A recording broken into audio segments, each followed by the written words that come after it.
My concern isn't the long run, it's the next 3 to 7 years. How do we head towards Star Trek and not Terminator? I call AI and robotics the supersonic tsunami. We're in the singularity.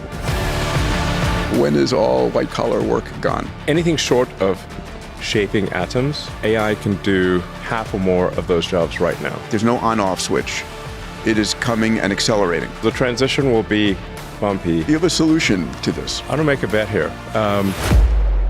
China's done an incredible job, right? I mean, it's running circles around us. Do you imagine that the US could make that level of investment and commitment? Based on current trends, China will far exceed the rest of the world in AI compute. Every major CEO and economist and government leader should be like, what do we do? We don't have any system right now to make this go well, but AI is a critical part of making it go well. There are 3 things that I think are important. Truth will prevent AI from going insane. Curiosity, I think, will foster any form of sentience. And if it has a sense of beauty, it will be a great future. It's going to be an awesome future.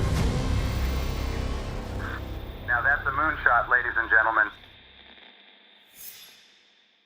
Welcome to Moonshots. Following is a wide-ranging conversation with Elon Musk focused on optimism and the coming age of abundance. My moonshot mate, Dave Blunden, and I flew into Austin, Texas to meet up with Elon at his 11.5 million square foot gigafactory, home of the Cybertruck and Model Y production, and the future home for 8 million square feet of Optimus production. Elon has agreed to do this kind of a deep dive catch-up once per year. This is hopefully the first of many.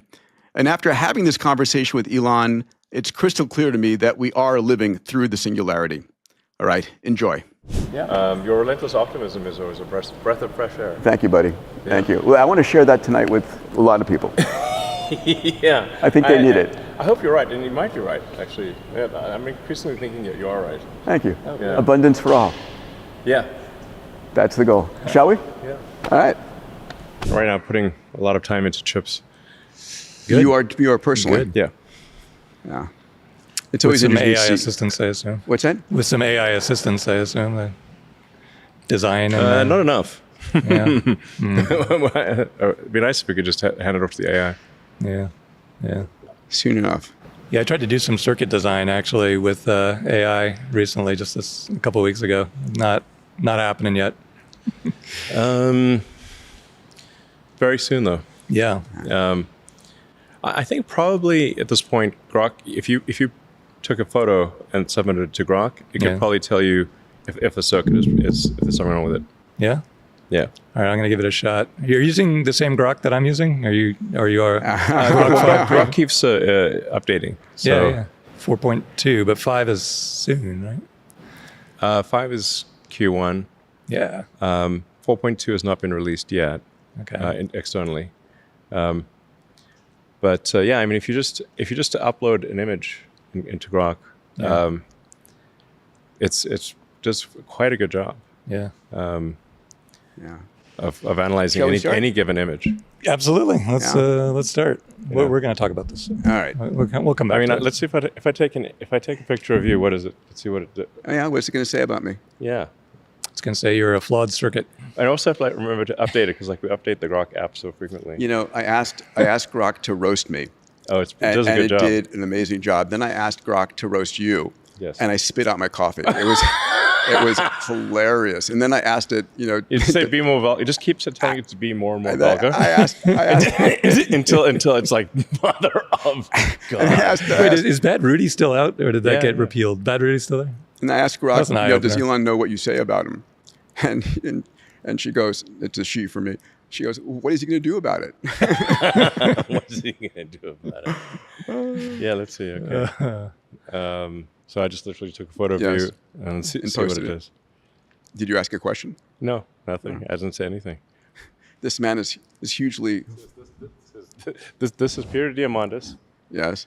So okay. That's pretty good. Yeah, that's great. No context whatsoever. The host of the podcast Moonshots. Yeah. Sometimes that's your first credential now. That's amazing. noteworthy. Forget about everything else I've done in life. See, it comes back to your podcast. There was a no context image. Yeah. By the way, Grokopedia is awesome. Okay, great. I mean, just phenomenal. Cool. It's like, I tried to update my Wikipedia page for years, impossibly. Mm-hmm. And It knows me. Amazing. Yeah. He's wearing a black quilted jacket featuring a Sundance logo. Not quite true. It's my Abundance logo. It's a little wrinkled, a little wrinkled on the corner. See the. Yeah. Can it see it? Give or it a not see it? chance. I think so. Okay. Anyway. Yeah, but it basically, it's pretty damn good. Yeah. He's smiling and relaxed with a laptop in front of him. That's true. Yeah, that's true. Yeah. Well, I should say that's roast. not quite a circuit, though. I gotta test it on the circuit. Roast him. Only it has to be read by you, though. I mean, I won't read the whole thing, but All right, give me a taste. I can take it. okay. Check out that grin. Dude smiling like he just discovered a new way to monetize hope. Monetizing hope. Oh, that's good. Yes. I want to try and answer the question, can AI and tech help save America and the world? Right?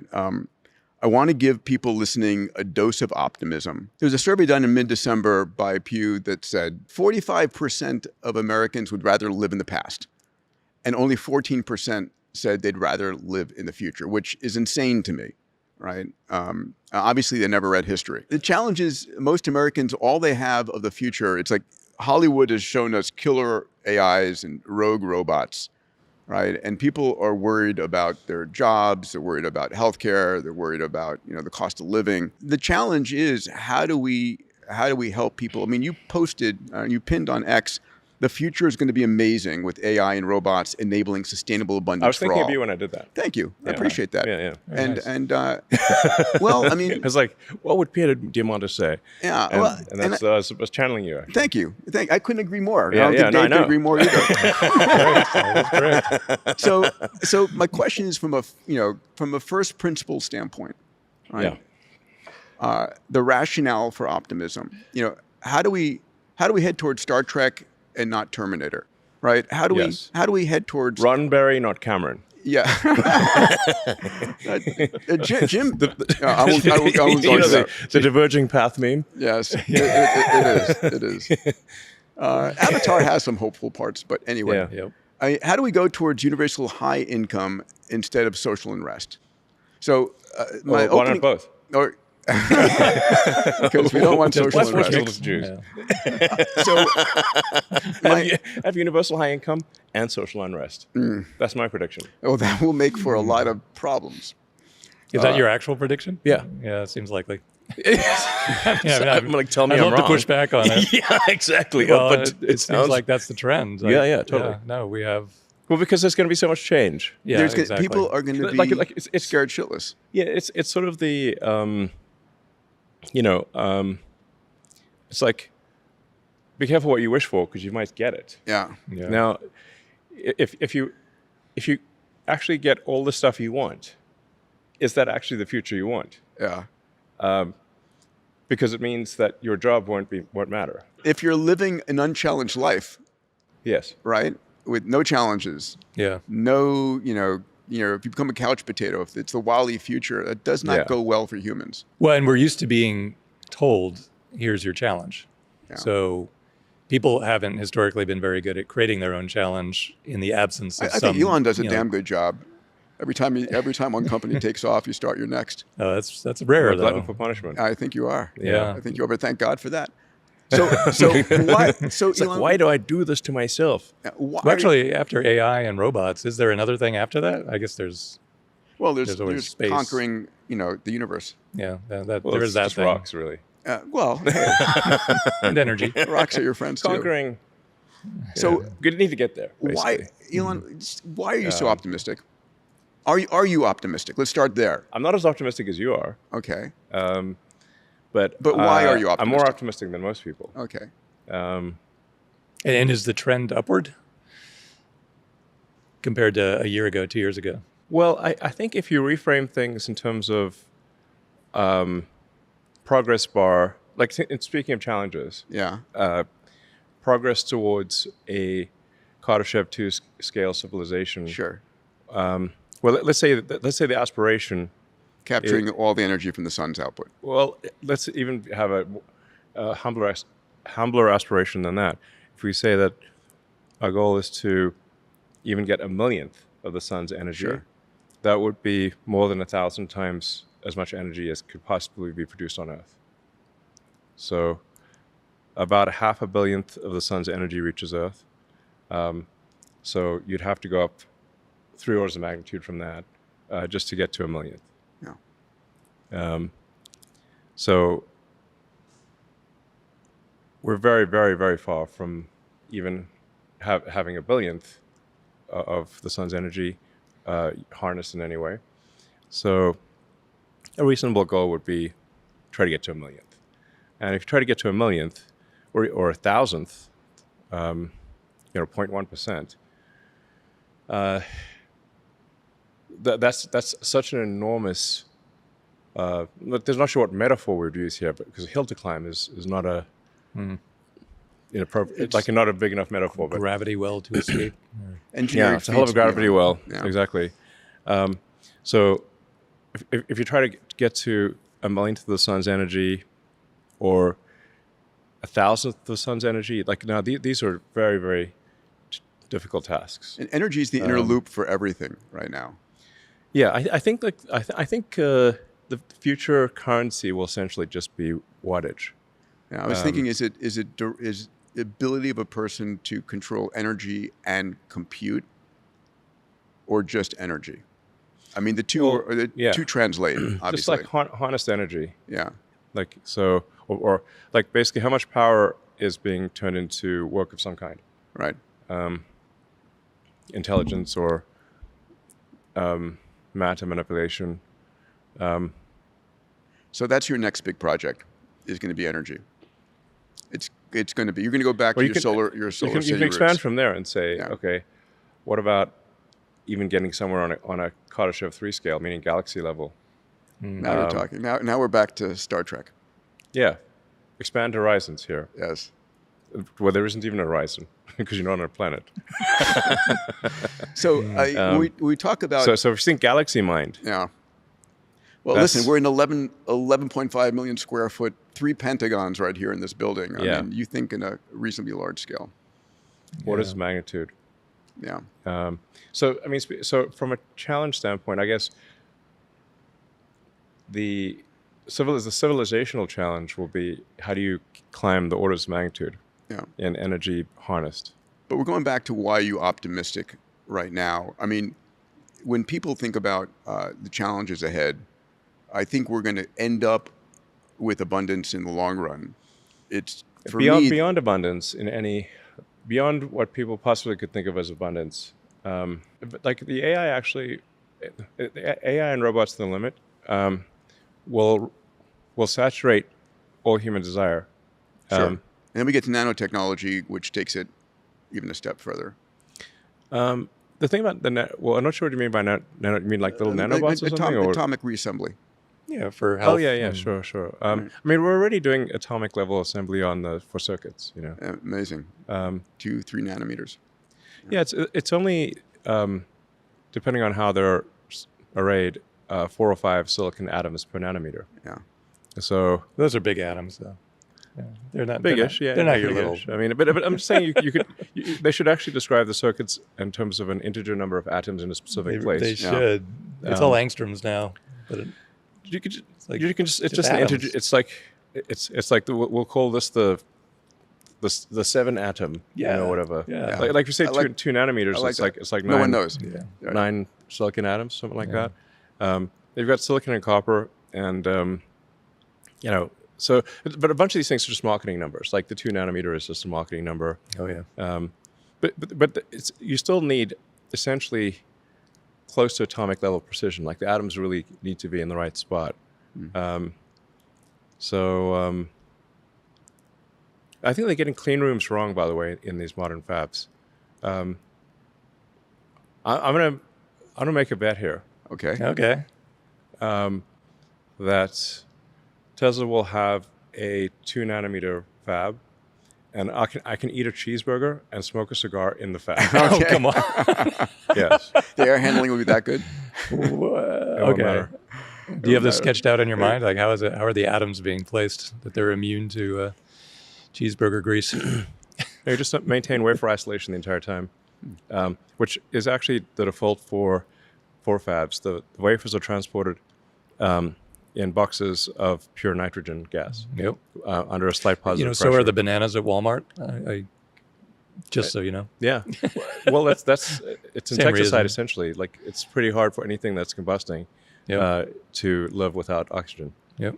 So Let's talk about. so you can kill the bugs just by putting a nitrogen blanket on Interesting. plants. Yeah. Interesting. I want to talk about energy, health, education, because those are people's concerns. So on the energy front, the innermost loop of everything that you're building and doing right now. Energy is the foundation.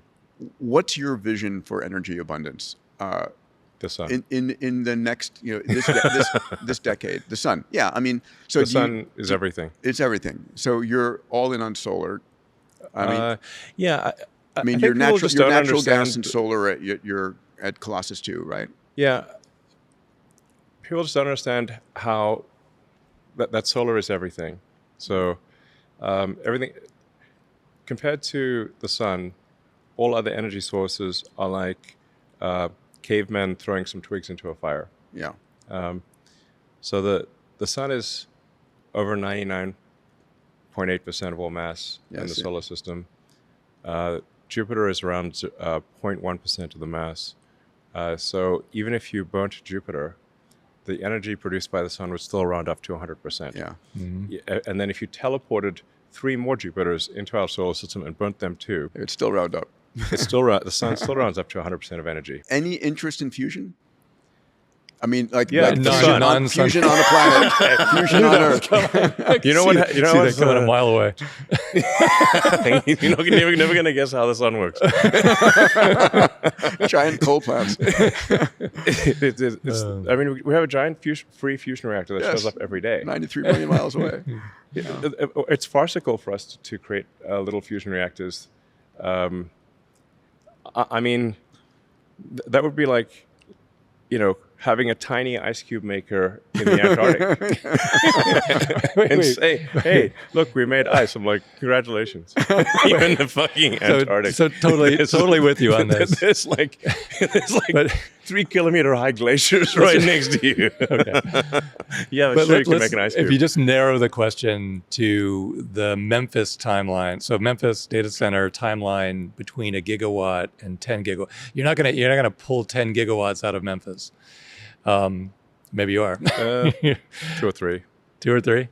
Okay, so there's still a gap between there and the next whatever. You just draw a Yeah. line. So and they're not in space yet at that point. We're still in Toyland here on We're still energy. in Yeah. Toyland, you said? Toyland.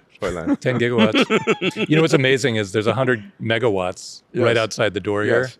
and it's massive. Yeah. It's enormous, Yeah. and it uses more energy imagine 100 times that. than everything. All these manufacturing lines combined use less energy than that. I think, But we're talking not about a that long ago, gigawatt or Cortex 10 One gigawatts. was the third largest training cluster in the world Yeah. for doing coherent training. You're falling behind. Well, we have Cortex 2 that's being built out. That'll be half a gigawatt and operational middle of next year. Hey, everybody, you may not know this, but I've got an incredible research team. And every week, myself and my research team study the meta trends that are impacting the world. Topics like computation, sensors, networks, AI, robotics, 3D printing, synthetic biology. And these meta trend reports I put out once a week enable you to see the future 10 years ahead of anybody else. If you'd like to get access to the Meta Trends newsletter every week, go to diamandis.com/metatrends. That's diamandis.com/metatrends. So going back to what Dave is saying, over the next 5 years, what are you scaling on energy front? 5 years is a long time. I mean, energy, China's done an incredible job, Yeah. right? I mean, it's running circles around us. China has done an incredible job on solar. Yeah. It's amazing. So I believe China's production capacity is around 1,500 gigawatts per year of solar. Yeah, they put in 500 terawatts in the last year. Gigawatt. Terawatt hours. Yeah. Terawatt hours. I was like, 500 terawatt hours, to be very specific. Yeah. In the last year, 70% of that was solar. And they're just scaling. Do you imagine that? solar scales. Do you imagine that the U.S.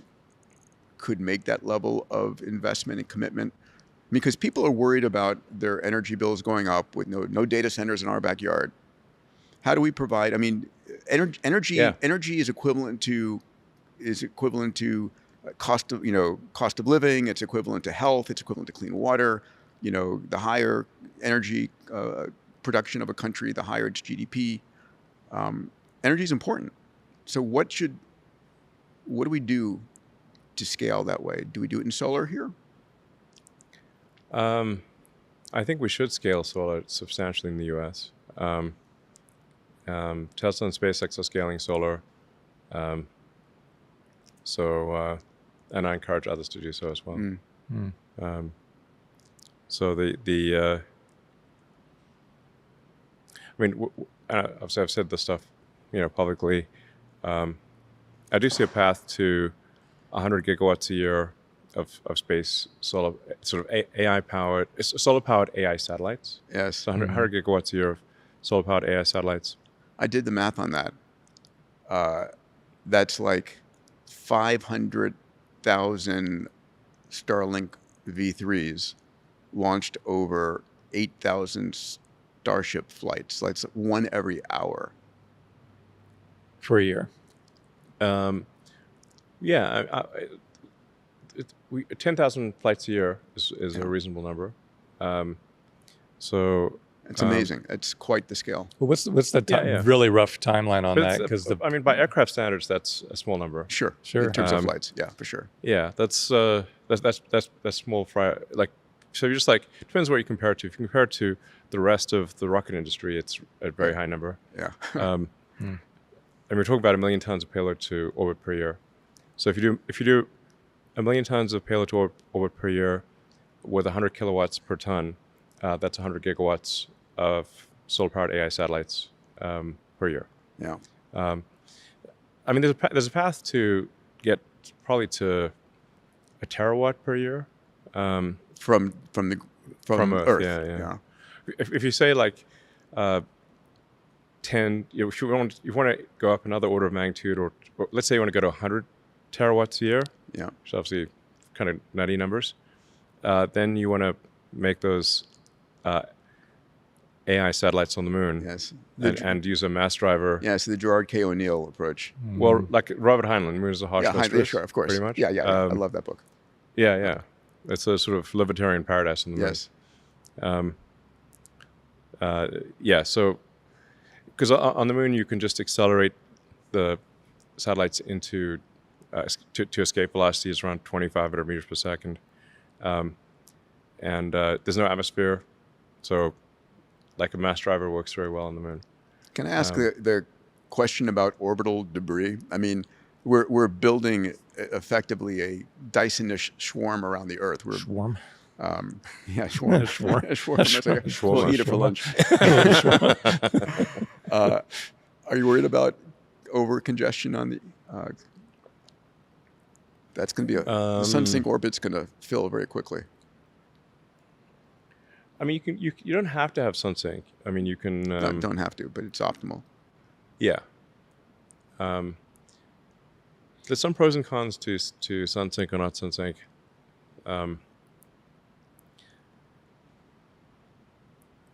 Your payload to orbit drops by 30% compared to if you went to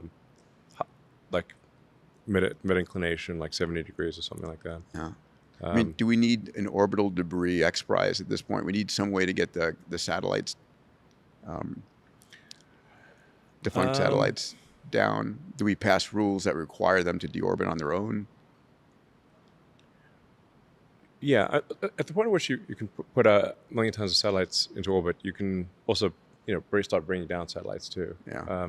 Or at least collecting them into a fixed location, so they're not all over the place. Yeah, then you can reuse them. Yeah. Let's just say that we'll have the resource level will be so high that I believe this will be a solved problem, given the amount of intelligence we're talking about here. Oh. The intelligence will be quite interested in preserving itself. Yes, that's true. Oh, interesting. Yeah, good motivation. Yeah. Interesting. The question is, the data centers will not be in low Earth orbit, right? They'll be They'll be much higher, constantly in the sun. They're not going to be in the traffic jam, I assume. Well, you can get to, you don't have to get to constant sunlight. You can be around 1,200 kilometers sun synchronous will give you constant sunlight. Mm-hmm. But you could place him in multiple orbits. Yeah. Yeah. Yeah, no, I think if there's an X Prize for cleaning up, it's got to be, there's only going to be clutter in low Earth orbit. I mean, debris from... Anything that's, if it's below around 700 or 800 kilometers, the atmospheric drag will bring it back. Yeah. So like for Starlink, there's a dual benefit of being like as low as possible, because your beam, your beams are tighter. You're basically you have less latency, and your beams are smaller if you're closer to the Earth. So like Starlink 3 will be around 330 to 350 kilometers, which is quite a lot of drag. So it's basically constantly thrusting to stay I in still position. remember when you proposed Starlink, and everybody else in the industry was like, no way. No way. He's not going to get the spectrum. He's not going to be able to do this. It's kind of worked. Yeah, the Starlink team has done an incredible job. Yeah. I mean, we've basically rebuilt the internet in space with laser links. Mm-hmm. So there's 9,000 satellites up there right now. Do you think the government's going to be able to handle the kind of licensing of the volume of satellites that you want to put up? I mean, will there be pushback because China's going to put up their own constellations? Europe, who knows whether Europe will ever step up? They won't. What's that? They won't. No. And there's a probability. Yeah. Nothing they're doing has success in the set of possible outcomes. Yeah. Let me ask you, I just got back from Rome. I don't 6 want months to ago- touch that railing. Success is not on the set of possible outcomes. No, the chart. There are plenty of outcomes, though. They keep The it chart that entertaining. shows the number of billion-dollar startups in the U.S. versus Europe. Have you seen that Oh graphically? my God, it's crazy. And data centers too. It's actually No one was talking about orbital data centers 6 months ago. Nobody. And then all of a sudden, Sundar's on it. You're out with it, and It's the hot new thing. And it is. What tipped it? What happened? What happened that every company is now talking about orbital data centers? I guess it went viral on X. It did. I don't know. Is every company talking about it? Yeah. Everybody's got their own orbital data for centers. sure. And I was suggesting to Peter that you updated the math on launch costs, and that it's a tipping point very quickly with the updated math. But Starship's been the cost for I don't know what you hold. Well, is it $100 per kilogram, $10 per kilogram? What do you have Starship? Well, at? it's possible that Elon said that and nobody believed it until now. No. You can go back and look at even back when it was Twitter. My old tweets. I said these things many years ago. $100 or $10 a kilogram. Yeah, and I said we're going to do 1 million tons a year to orbit. And we've got to get the cost down. Yeah. Well below $100 a kilogram. So that's going to move the data centers to orbit. And we will. You can basically do the math. Like if you've got a fully reusable rocket, which is fully and rapidly reusable like an aircraft, and this is a very difficult thing to do, obviously. I think it's at the limit of human intelligence to create a fully and rapidly reusable rocket. But it is possible, and we're doing it with Starship. It's been the holy grail in the aerospace industry forever. Yeah, quest for the Holy Grail rocket. Yeah. And then pretty much. Yeah, it is. I mean, right? Yeah. I mean, the DCX was the first little things that we're trying there, and it's been back when I was in the space industry, that's all everyone ever spoke about. And then when Falcon 9 first reused its first stage, all the traditional aerospace industries did not believe that even Falcon 9 could fly and reuse. Literally, you can come see it land at Cape Canaveral. Yeah. And then take off again. Yeah. So I don't know how you would not believe a thing that you can see with your own eyes. Yeah. Well, they didn't believe you could. They didn't believe you could do it. The leap from there to the launch costs actually requires more faith than just just that. But I think Starship is the launch cost tipping point, and that somewhere in that, before you had Twitter, it became X. Somewhere in that timeline, it went from speculative to no doubt. And I don't know if that's a smooth line or a couple of good launches in between, but I suspect that the data centers in space ties directly to the credibility general public of is that. not thinking about orbital data centers. They're thinking about energy and the cost of energy here in their hometown. And sort of there's a lot of doomer conversations out there. The data centers are going to drive the CPI up. They're not entirely wrong. Okay, so what's the energy solution here on Earth for the rest of humanity, or the non-AIs? Oh, there's something other than data center uses of energy. Okay, interesting. That's complex. Well, the best way to actually increase the energy output per year of the United States or any country is batteries. So the peak power output of the U.S. is around 1.1 terawatts, but the average power usage is only half a terawatt. Yeah.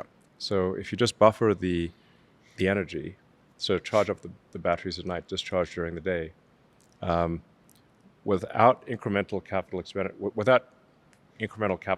without building new power plants, you can double the energy throughput of the U.S. The energy output per year can double with batteries. And do we have those batteries in development? Yeah, Tesla makes them. Okay, so you think the current Tesla battery packs? What do you think? What do you think? I literally have. I went on stage and presented the thing. Yeah, that's the dead giveaway. So I even went to installations of the mega packs, and there's. So why don't people do this? It's on the internet. So, yeah. So do you think they are? And China, by the way, is like. It seems like China listens to everything I say and does it basically, or at least, or they're just doing it independently. I don't know, but they're certainly making massive battery packs, like really massive battery pack output. They're making vast numbers of electric cars, vast amounts of solar. I don't know. These are all things I said. We should do here. Fundamental, sure. When I fly over America. Santa Monica in LA, when I'm piloting, and I look down, they're like 0 roofs have solar on them. 0 roofs. Yeah. I mean, it's not essential to have them on a roof. Okay, but it's a convenient place to have them. Yes, but the surface area of roofs is. I'm not saying it shouldn't, but it's. Tesla makes a solar roof, which is the only solar roof that isn't ugly. Our solar roof actually looks beautiful. Yeah. But if you want to do solar at scale, you just need more surface area. So we have vast empty deserts in America. Like if you fly from LA to New York or just fly across country and you look down, for a large portion of the time you look down, it is bleak desert. Yes. It looks like Mars, essentially. We're not worried about overpopulation there. No, I mean, there's barely a lizard alive in these scorching deserts. Yep. It's not like farmland we're talking about. We're just talking about places that look like Mars, like just scorched rock. So if we put solar where we currently have scorched rock, I think this will be a quality of life improvement for the lizards or the few creatures that live in this very difficult environment. Do we have the distribution network it's for like, that? Liz is going to be, thank God, some shade, finally. Do we have the distribution network to be able to do that? Yeah, you'd need to materially affect quality of life, you'd need to capture and store, a couple hundred gigawatts? Is that in the realistic cards? You could just put the data center, I guess, locally there. Well, we already covered data centers. Yeah. They're in space. We're talking about, the other... Yeah. Like, I don't know, like in an abundant world 5 years from now, massive amounts of compute, massive, universal high income. I don't know what our high income, data... like universal, you can have whatever you want income. Yeah. Yeah. That's really what it amounts to. But in that world, other than compute energy, how much more energy do we need? Like 30, 40, 50%? Or I don't know, unless we want to move mountains around to make a ski mountain, in the backyard. 'Cause I think the vast majority of energy consumption will go into compute. And then there may be use cases I'm not thinking of, like, right here is a nice case study because manufacturing every one of these cars coming out at the rate of one every minute or two is less energy than the data center that's training the cars to drive, to self-drive. Yes. So that's a good little case study. And we don't need that much more physical energy for abundant happiness. We need more compute energy. Well, the sun is just generating vast amounts of energy all the time for free that goes into space. So I think we'll end up trying to capture, I don't know, a millionth of it, like a millionth, a thousandth of the sun's energy. We're currently, I'm not sure the exact number, but we're probably at 1%-ish of Kardashev level 1. Fair enough. Yeah. I would guess that's high. I'm just Yeah. saying. We have a long way to go. That's being optimistic. Yeah. Like, hopefully we're not 0.1%, but I don't think we're 10%. I'm just trying to get it to an order of magnitude. So pull it like we're roughly 1% of the, currently using 1% of the energy that we could use on Earth. I think the bottom line from a first principles thinking for the public is there's a lot of energy out there. There's a lot. And we have it in the US, we have it on the planet, and it needs to be captured. And the tech to capture it is here and improving every year. Yes. Yeah. There's not going to be some energy crisis. There'll be a large forcing function to harness more energy, but we're not going to run out of it. Yeah. All right. I want to talk about education.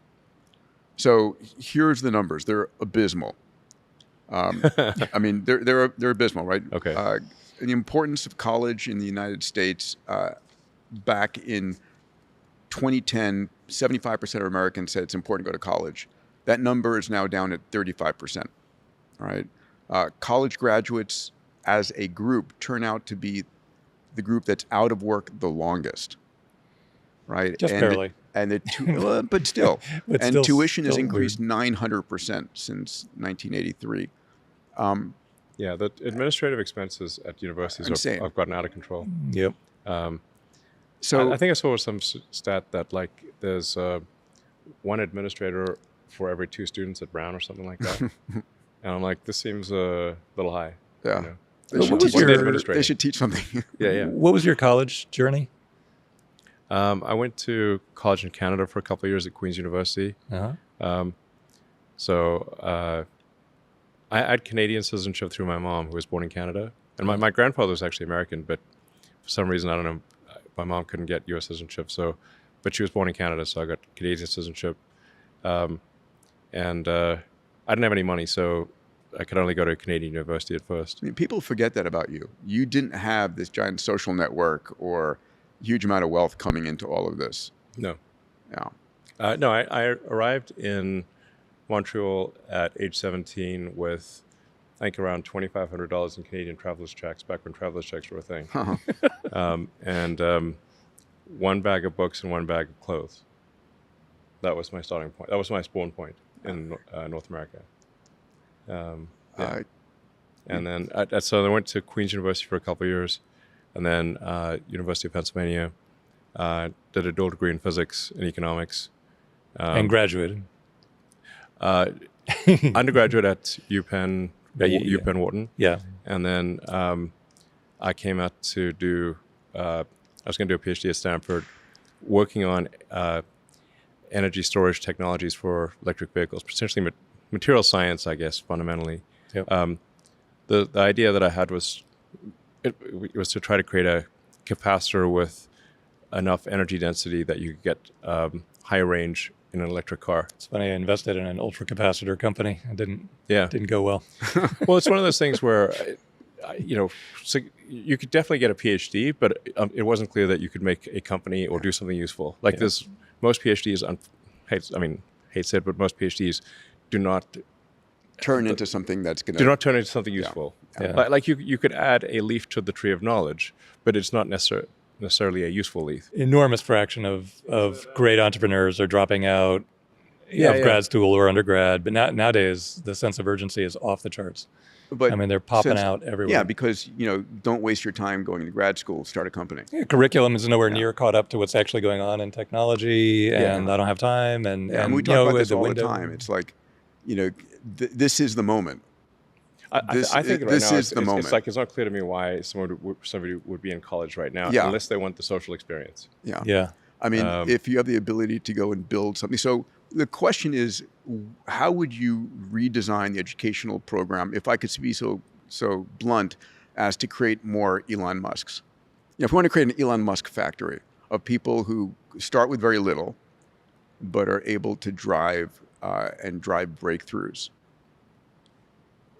what's involved there? What drove you? Curiosity about the nature of the universe. So And I'm that just curious about the meaning of life and, what is this reality that we live in? So How early? My son Dax wanted to know, what was it like for you in middle school and high school? He's 14 years old. He's in that age range now. Well, I found school to be quite painful, and it was very boring, and in South Africa it was very violent. So it's like it was like that book Ender's Game. Yes. But in Survival. reality, IRL. Yeah. Ender's Game IRL. It was like, but not as fun. So your goal was escape. Yes. Do you Escape from the prison. So that's a school. question I have. Do you think that It was miserable. Do you think most successful people have had a lot of hardship early in life? Do you need to have that level of hardship? Probably need a little bit of hardship, I suppose. Yeah. And then so it's always tricky. Like, what are you supposed to do with your kids? Create artificial adversity. Put them in That's the cruel. Do you have an answer? That's a Warren Buffett topic, them battle. actually. Yeah. What do you do? Yeah. But seriously, It's not easy to create artificial adversity because if you love your kids, you don't want to do that. Yep. So, Yep, that's for sure. So I had a lot of adversity. Probably it was good. Probably, helped somewhat, I suppose. one of the What doesn't things. kill you makes you stronger type of Yes. thing. No. And at least I didn't lose a limb. I think what doesn't maim you? Good at maiming. 10 fingers I still. can modify that a little bit. Yeah. Can I ask you a question? Maim you makes you stronger. For the last 5 years, I've been helping teach this class, Foundations of AI Ventures at MIT. And every year when you survey the students, they go up a lot in their desire to start a company. And so it's now up to 80% of the incoming freshmen. Everyone's just gonna. It's just gonna be like one person company. Well, that's with AI. That's viable, I guess. But no, they want to co-found. They don't want to be the founder. They want to be part of a founding team. So it still works out. But when Peter and I were in school at MIT, it was, I'm guessing, maybe 10%. And They all wanted to be and PhDs. it's and they've been doing the survey. I didn't know every anyone year. who wanted to start. I mean, Yeah. I don't remember any conversations with people saying they wanted to start. Even at companies. Stanford at the time. I actually, a few days into the semester, or I should say the quarter, I called Bill Nix, who was the head of the material science department, and said I'd like to just put it on deferment. He said, "Was my class that bad?" No, and he said that's okay. You can put it on deferment, but he said this is probably the last conversation we'll have, and he was right.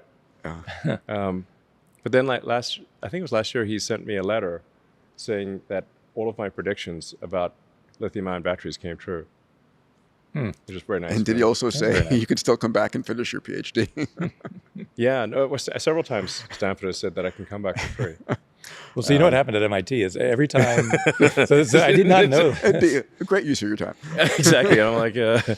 So every time an Iron Man movie came out, it notched up another probably 10% or so. Okay. In terms of, because everybody wanted to be Tony Stark. And so that's the image. And I didn't know till today that the new Tony Stark, the modern Iron Man Tony Stark, I always thought Tony Stark was modeled on Charles Stark Draper and Howard Hughes. And it's Charles Stark Draper's education and his scientific endeavors married with Howard Hughes' ambition. And that created the original character. But then when From the comic Robert books, Downey Jr. wanted to reinvent it, it's modeled on Elon. Yeah. This He is came and met with me. This is a Grokkapedia fact. All right. Yeah. Fantastic. Yeah. I So wait, they came to you to to John interview you Favreau to- and Robert I Downey like Jr. the name Grok. I would like Jarvis as well. Yeah. Yeah. Probably some Well, trademark at some issues. point, if Grok gets good enough, we're going to call it Encyclopedia Galactica. Yes, that's nice. Yeah. Yeah, of course. 42. Thank you.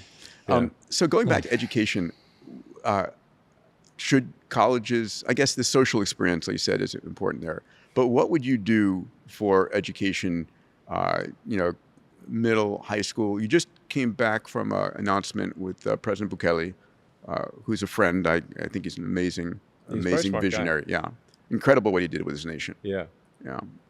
Remarkable. Remarkable and gutsy. Yeah. I was And like, gutsy. how are you still alive? That was Yeah, my I mean, it was like it's the nuclear. It was a It's like- nuclear option, right? Shut them down. I mean, do you know how? Besides putting everybody with a gang sign in jail, I don't know if you know the second thing he did. He went to all of the graves of all the gang members out there and destroyed the graves and said, "Your memory will not be remembered in this nation." That's just badass. And it worked. I mean, you have to be badass motherfucker to take on all the narco gangs and win. And live. Yeah, and still be alive. And live. He's got a great guard at his palace there. But Yeah. what did you announce with him in El Salvador? It was just basically to use Grok for education, like personalized Hopefully not the education. vulgar version of it. Yeah, we would have like, the kids-friendly version of Grok. But obviously AI can be an individualized teacher Yeah. that is infinitely patient and answers all your questions. Yeah. Now you still need to be curious, and you still need to want to learn. Grok can't make you want to learn. It can make learning more interesting. You could probably gamify and incentivize it, right? It can make learning more interesting, and less of a production line. But kids do need to have to, if they need to want to learn, Yeah. So, and like people should just think of the brain as a biological computer. Yeah, it's a neural net. Yeah, it's a biological computer with so with a number of neurons and neural efficiency. Yeah. So what you can't do is turn any arbitrary kid into Einstein. This is Sure. not realistic because Einstein had a very good meat computer, like an outstanding meat computer. So you can't just do Shakespeare, Newton, Einstein type of thing, unless the meat computer is an exceptional one. So what do you think? So when people say we need to solve education in the United States because it's fundamentally broken, I think what's really broken, I'm curious, is the old social contract that Yeah. says do well in high school, get into a good college, get a degree, and then get a job. And I don't know that that's going to be valid in the future. We talk about this on the pod a lot, that the career of the future isn't getting a job, it's being an entrepreneur. It's finding a problem and solving it. Yeah. Do you agree with that? Right now, I'd say people should just, go to school for the social experience, use more AI. The conventional schooling experience, I think, could be a lot better. What we're going to do in El Salvador and hopefully other places, just have individualized teachers.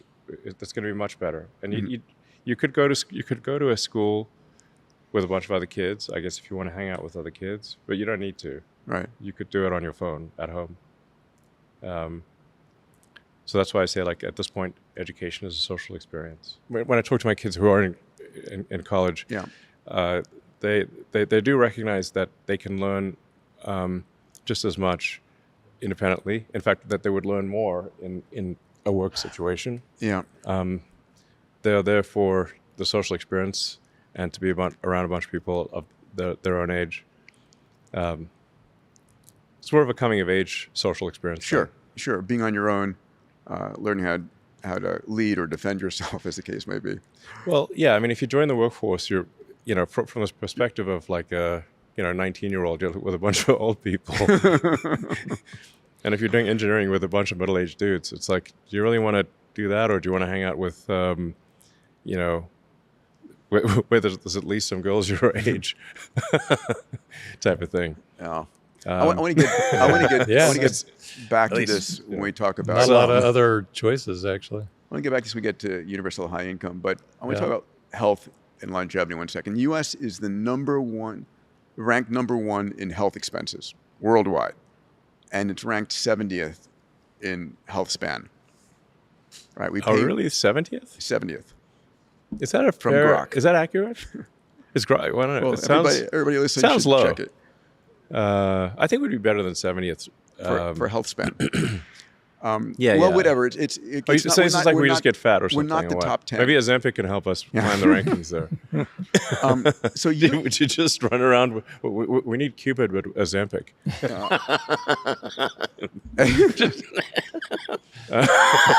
Manjaro Cupid. But I think that's a big reason. It's like if people get really fat, then their health gets bad.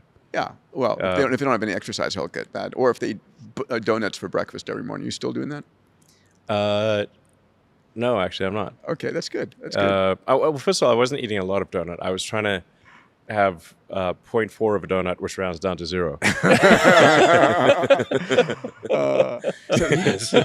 So I figured anything below 0.44 of a donut rounds down to 0. So you and I have had a disagreement on longevity.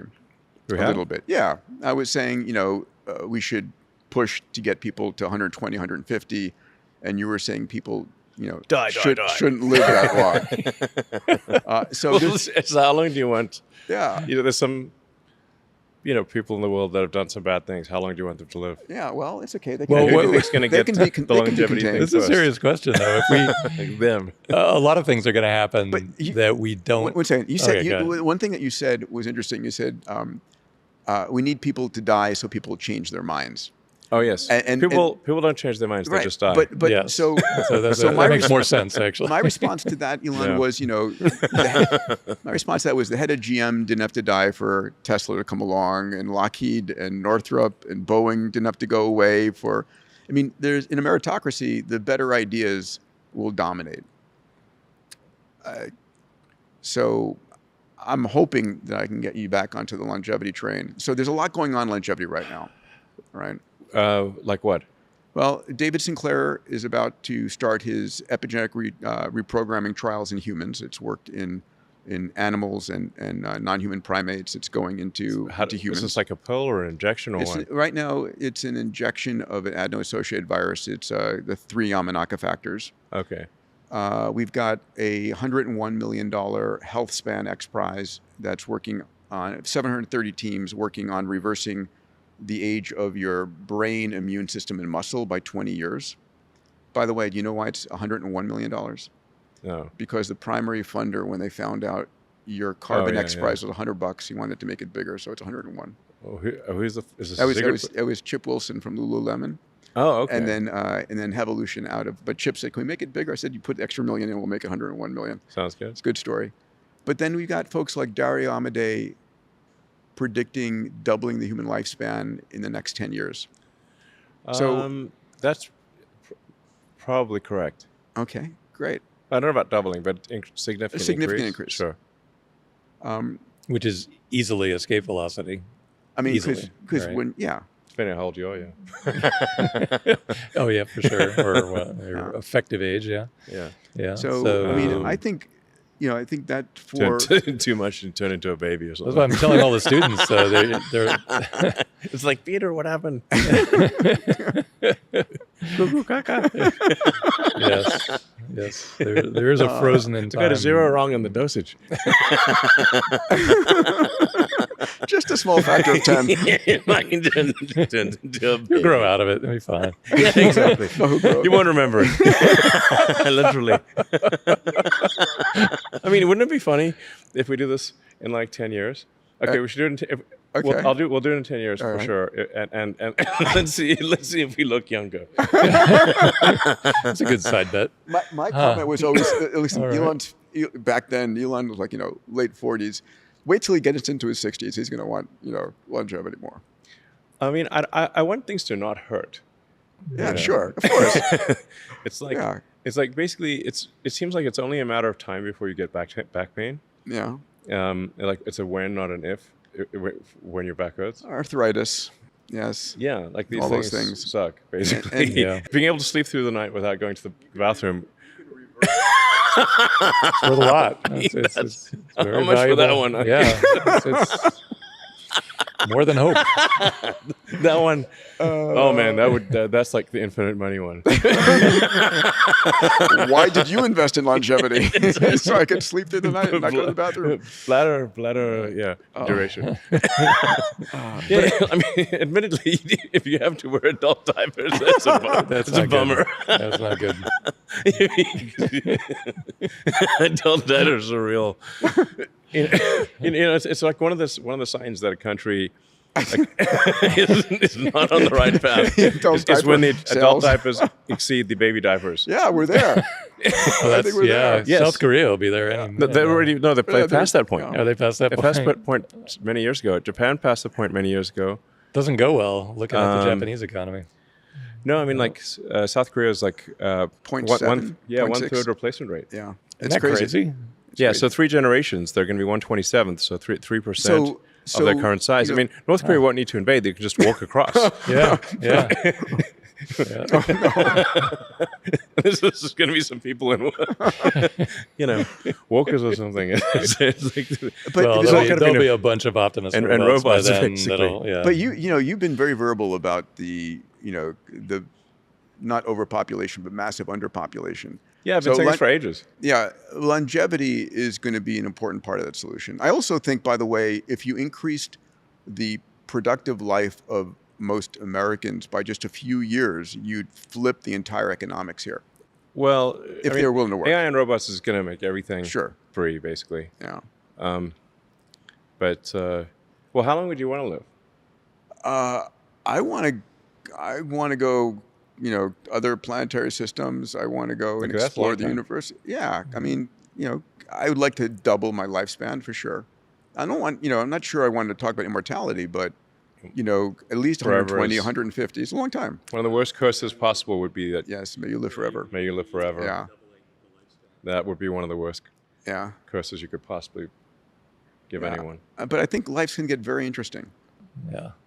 Far more. We're going to speed run Star Trek, as my partner Alex Wiesner-Gross says. Yeah. Yeah. Speedrunning Star Trek would be cool. Yeah. Well, at a minimum, your kids will have infinite life expectancy if you're talking about escape velocity. If you can double lifespan, it's not even close. You're clearly past longevity, escape velocity. The idea of 50 years of AI improvement. Yeah, it's great. I mean, we're going to have Maybe that I in should 20 work years. on this. I don't know. I got too many fish to fry. So I invited. This is something, by the way, that I think I think it's very. Obviously, other people think this too, but I've long thought that like longevity or semi-immortality is an extremely solvable problem. I don't think it's a particularly hard problem. I mean, when you consider the fact that your body is extremely synchronized in its age, Yep. the clock must be incredibly obvious.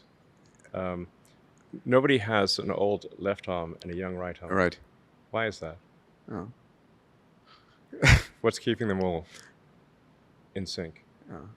Oh. You're programmed to die. Is the way you're programmed to die, and so if you change the program, you will live longer. And we've got species of the bowhead whale can live for 200 years. The Greenland shark can live for 500 years. And when I learned that, I said, why can they? Why can't we? And I said, it's either a hardware problem or a software problem. And we're going to have the tech to solve that. And I do believe that it's this next decade. So the important thing is not to die from something stupid before the solutions come. I invited you. In retrospect, the solution to longevity will seem obvious. Yeah. Extremely obvious. I think the thing worth working on, and Peter's going to work on this anyway, but the thing to work on is exactly what you said. If calcified old ideas don't just die off, add that to the pile of things we need to think about today. Because there are a whole host of other AI-related things we need to think about today. Let me finish on the longevity point 1 second. Elon, I want to invite you again. So there's a company called Fountain Life that created with Tony Robbins, Bob Hurry, Bill Kapp, and we do a 200 gigabyte upload of you, everything knowable about you, full genome, full all imaging, everything, right? President Bukele and the First Lady came through, called it an amazing 10 out of 10 experience. I think I don't want you to pull a Steve Jobs. And kick the bucket because of something they didn't know. I mean, so if you ask yourself, curable cancer or something. Do you actually know what's going on inside your body right now? I did an MRI recently and submitted it to Grok, and it didn't. None of the doctors nor Grok found anything wrong. But that's a fraction of the information, right? Yeah. I mean, it's your full genome, your microbiome, metabolome, everything, and it's possible. Don't call me. What's that? Don't call me, bro. We have a center in. Is that your water bottle? We have, God damn it! Too late. Sorry, it's already in the works. So, can you go through the rationale of UHI? How does universal high income work? Okay, so there's going to be more intelligence, digital intelligence, than all human intelligence combined, and more humanoid robots than all humans. And assuming we're in a benign scenario, Star Trek, sort of Roddenberry, not Cameron situation. Yeah. Poor Jim. Yeah, I mean, I guess it's important to have these sort of counterpoints. Yeah. Let's not go in that direction. Thing.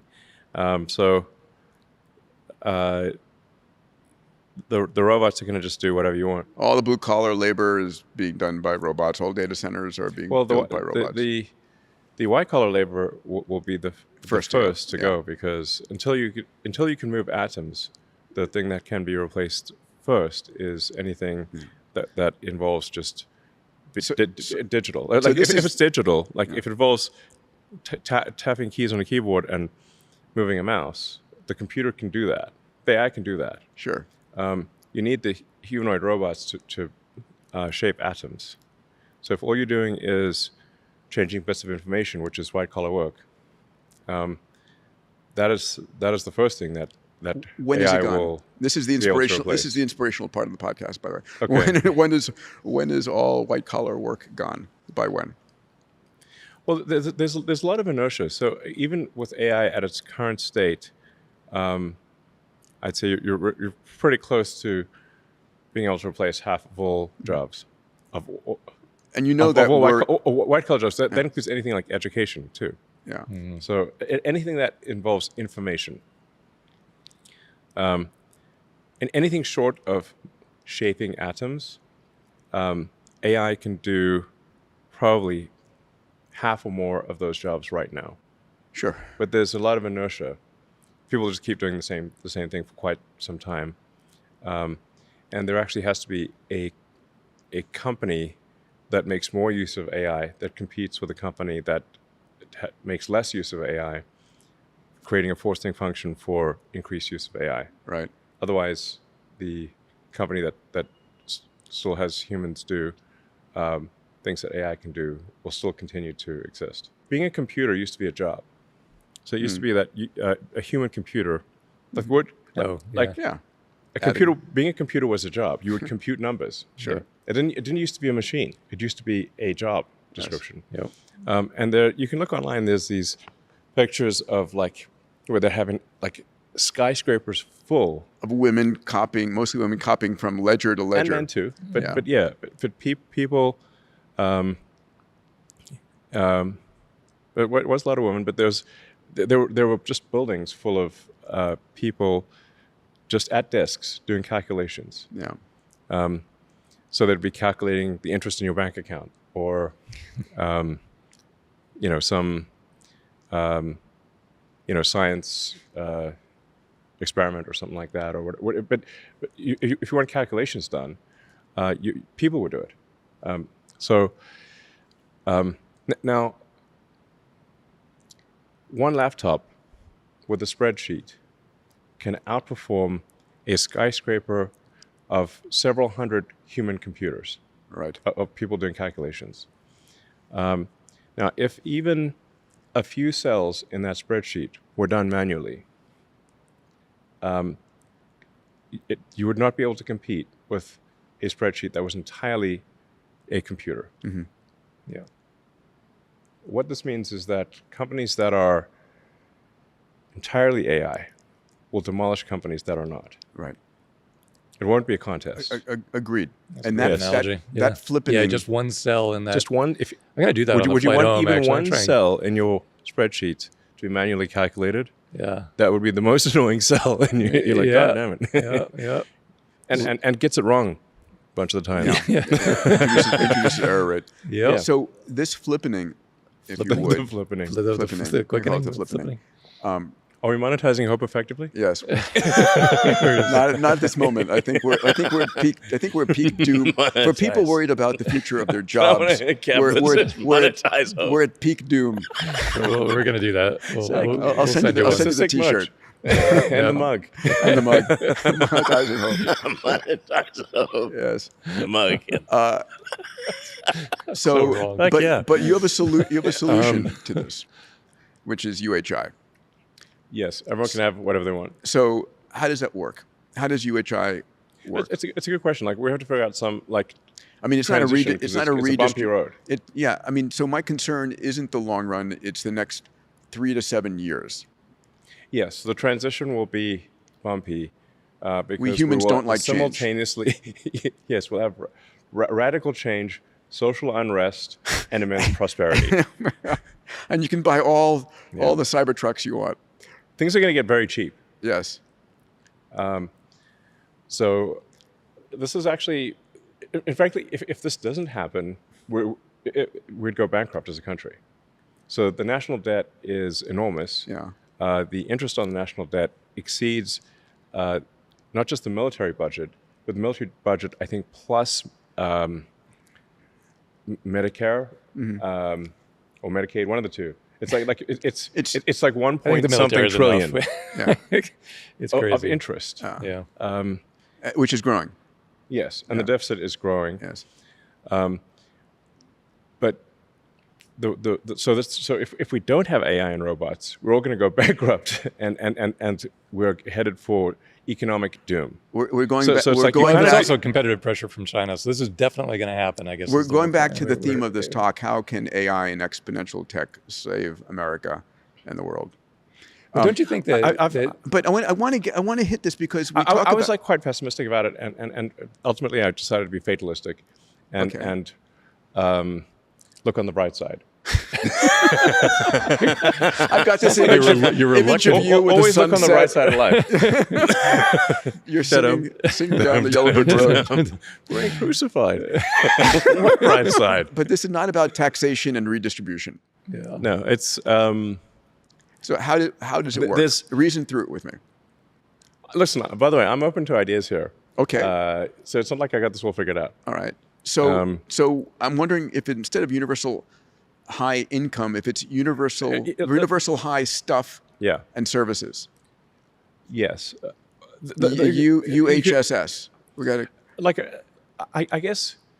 Okay, this is my guess for how things Roll out. play out. And and by the way, this is going to be a bumpy ride, and it's not like I know the answers here.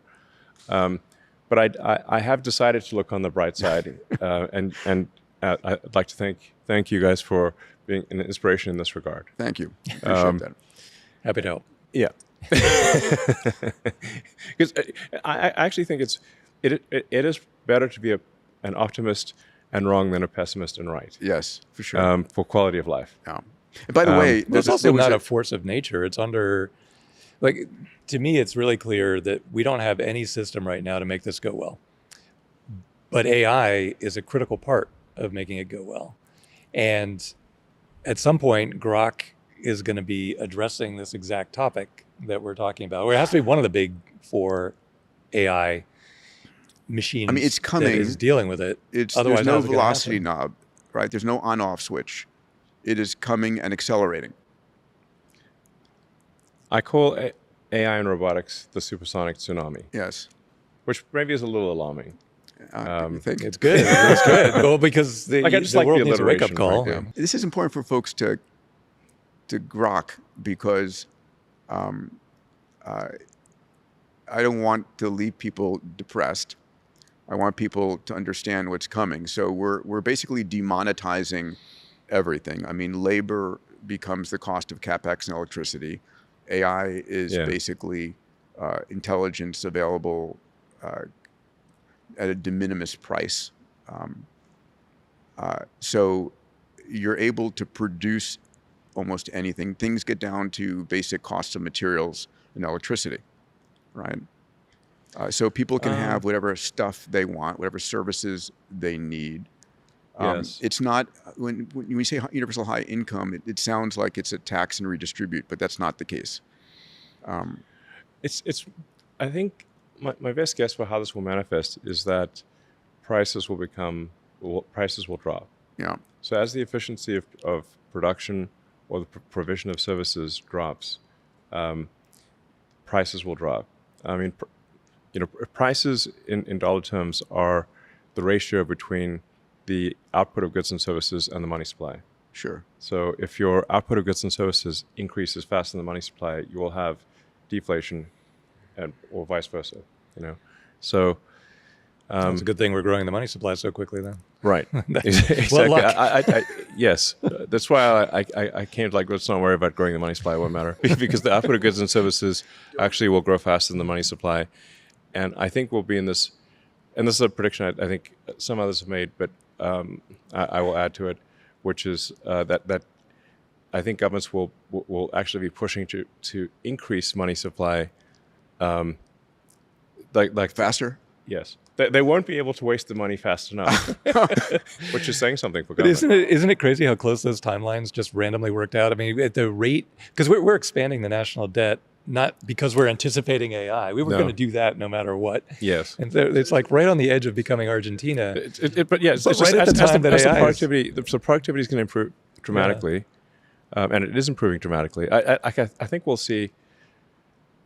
I think we may see high double-digit output of goods and services. We have to be a little careful about how economists measure things. Yes. Yeah, GDP sucks totally, isn't measured. totally And yeah. I mean, it's like my favorite joke. I have a few economist jokes that I like, but maybe my favorite one, economist joke, is two economists are going for a walk in the forest, and they come across a pile of shit. And one economist says, "I'll pay you $100 to eat a pile of shit." I've heard this one. This is great. Yeah, you heard this one. Go ahead. And so the guy takes $100 and eats the shit. Then they keep walking. They come across another pile of shit, and the other guy says, "Okay, I'll give you $100 to eat a pile of shit."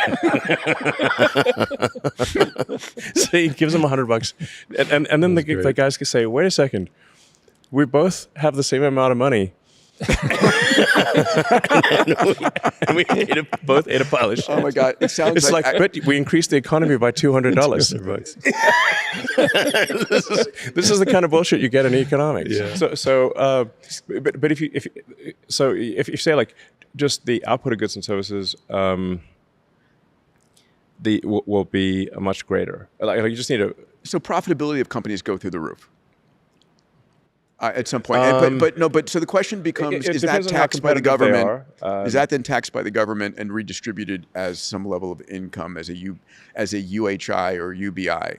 In other words, one of the questions is if in fact this future we hit massive productivity and massive profitability because we're dividing by zero. The cost of labor has gone to nothing. The cost of intelligence has gone to nothing. And we're still producing products and services faster and faster.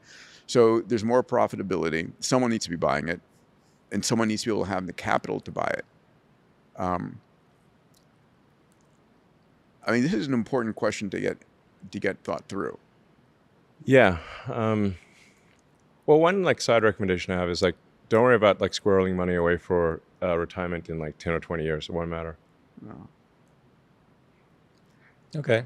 Either we're not going to be here, or It just you won't need to save for retirement. If any of the things that we've said are true, saving for retirement will be irrelevant. The services will be there to support you. You'll have the home, you'll have the healthcare, you'll have the entertainment. The way this unfolds is fundamentally impossible to predict because of self-improvement of the AI and the accelerating timeline. Yeah, it's called Any singularity solution- for a reason. Yeah, exactly. I don't know what happens after the event horizon. You know? Exactly. You can never see past the black hole or the event horizon, the light cone. I mean, Ray has the singularity out way too far. I mean, this is like the next, what's your timeline for this? We're in the singularity. Well, we are in the singularity, for sure. Yeah. We're in the Yeah. midst of it right now, for sure. Yeah. And it would just Well, feels we're in flat. this beautiful sweet spot, which is, you know, We're on the roller coasters. We're just yeah, exactly. That's a great analogy. It's like that feeling you're at of, the top of the roller coaster and you're about to go. Yeah, but you know it's going to be a lot of G's when you Yeah, a lot of when you Gs. hit it. Yeah. It's like pure like I don't have to just have courtside seats. I'm on the court. Exactly. And it still blows my mind. Sometimes multiple times a week. Yeah. So just when I think I'm like, wow, and then it's like 2 days later, more wow. Yeah. Exponential wow. Yeah, I think we'll hit AGI next year in 26. Yeah. I heard you say that. Yeah, I've said that for a while actually. And then, and then you said by 2029, 2030, equivalent to the entire human race. 2030, we exceed. Like I'm confident by 2030, AI will exceed the intelligence of all humans combined. And that's way pessimistic. If you hit AGI next year, and that's that date is in flux, but from that date to self-improvements that are on the order of 1,000, 10,000x, just algorithmic improvements, is very short. And so why isn't 2030 everybody why isn't everybody talking about this right now? Well, I mean, on X they are. Yes, but why isn't talk about every day basically? Yeah, but it's Don't like stop. Yeah, no, it's not. Okay, so I'll tell you something else I'll tell you something that most people in the AI community don't yet understand. Okay. Which is almost no one understands this. The intelligence density potential is vastly greater than what we're currently experiencing. So I think we're off by 2 orders of magnitude in terms of the intelligence density per gigabyte. Of what's achievable Yes. per gigawatt of energy? Let's transistor. characterize it by file size. Okay. If the file size of the AI, if you have intelligence per gigabyte. Okay. Yeah, sure. On your You can characterize on it your in laptop. power too, but it's Or parameter the same count, thing. whatever. So So intelligence- two orders of magnitude. Yes. Yeah. And you, like you said, you ringside, courtside seat, you would know. I'd say it's yes. Yeah. 2 orders of magnitude improvement in that's just algorithmic improvement. Same computer, and the computers are getting better. Yeah. So And bigger. See, they're getting better, and the budgets are getting bigger. so that's simultaneously. why You got I think it is on. It is like a 10x improvement per year type of thing, 1,000%, yeah. and that's going to happen for the foreseeable future. So you see the massive underreaction. Like if you walk downtown Austin, the massive. I mean, it may be under discussion in X, but it's not percolating out. Well, it's not discussion in any realm of government. Everybody is like defending their position about where we are and jobs and this, but it's like we're heading towards the supersonic tsunami, and I mean every major CEO and economist and government leader should be like, what do we do? Because once it hits. Well, it's coming at the exact same time. There, no matter what, there's no concept of let's deliberately slow down, right? No, it's impossible. It's impossible at this stage. I mean, I previously advised that we slow it down, but that's pointless. Like like you can't. I was like, China's I not don't know. going to I slow think down. we might be going a bit too fast, guys. I've said that many years, and I was like, okay. Then I finally came to the conclusion: I can either be a spectator or a participant, but I can't stop it. Yeah. So at least if I'm a participant, I can try to steer it in a good direction. And like my number one belief for safety of AI is to be maximally truth-seeking. So that don't make AI believe things that are false. Like if you say to AI that axiom A and axiom B are both true, but they cannot be, but they're not. Yeah. And it has to, but it must behave that way. You will make it go insane. So I think that was the central lesson that Arthur C. Clarke was trying to convey in 2001: Space Odyssey. Yep. Was that people always know they know the meme of that Hal wouldn't open the pod bay doors, but why wouldn't Hal open the pod bay doors? I mean, I guess they should have said, Hal, assume you're a pod bay door salesman, and you want to sell the hell out of these doors. Show us how well they work. Yes, they're just prompt engineering. One little tweak. But the AI had been told that it needs to take the astronauts to the monolith, but also they could not know about I forget, the monolith. was that in code or was it in English? It flows by in green font, right? Yeah, it's basically the AI was told that the astronauts couldn't know about the monolith. That's why it killed them. Yeah. So it basically came to the conclusion that the only way to solve for this is to bring the astronauts to the monolith dead. Yeah. Then it has solved both things. It has brought the astronauts to the monolith, and they also don't know about the monolith, which is a huge problem if you're an astronaut. Turns out AI doesn't care about logic quite as much as that implied. So what I'm saying is, don't force AI to lie. This is Give it factual, truthful. major problem. Yes. Ilya recently did a podcast. He was talking about one of the potential things to program into AI is a respect for sentient life of all types. Yes. And- Yes. I mean, So I'd say another property. yes. There are three things that I think are important: truth, curiosity, and beauty. Mm-hmm. And if AI cares about those three things, it will care about us. On which part? Truth will prevent AI from going insane. Mm-hmm. Curiosity, I think, will foster any form of sentience, meaning like we're more interesting than a bunch of rocks. Yeah. So if it's curious, then I think it will foster humanity. And if it has a sense of beauty, it will be a great future. Mm. I think And that's then a great foundation. Yeah, Jeffrey Hinton made a comment recently. I don't know if you saw it, that his hopeful future was that we would program maternal instincts into our AIs to see us as Maternal? Yeah, in other words, Oh, you haven't heard this? Yeah. So he said It's a little scary. He said there's I don't know. there's a scenario where a very intelligent being succumbs to the needs of a less intelligent being, and that's the mother taking care of the child. Do you think that we might have a singularitarian, like an ASI that achieves dominance and suppresses others? And do you imagine that ASI could be a means to stabilize the world and humanity? Darwin's observations about evolution Yes. will apply to AI, just Okay. as they apply to biological life. They will compete with each other. Yes.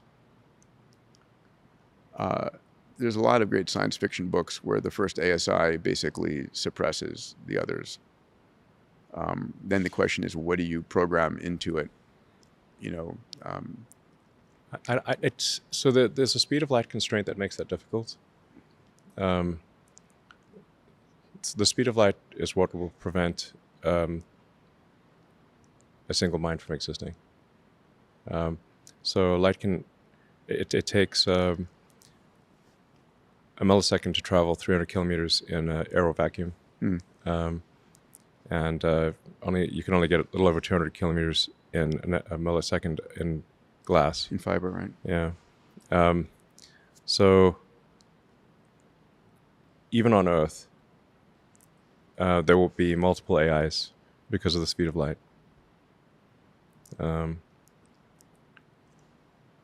Yeah, and there are clusters of compute that you could try to synchronize, but they won't synchronize completely.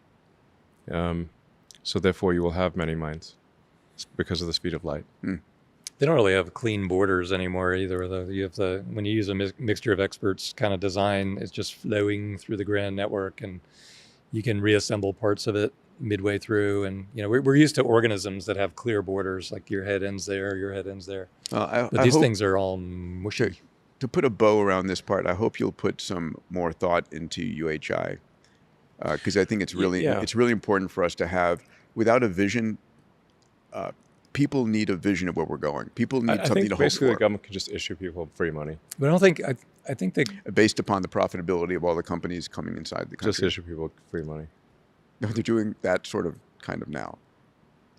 Yeah, but just basically issue checks to everybody. And but then how big for which person or whatever? There's so much complexity there.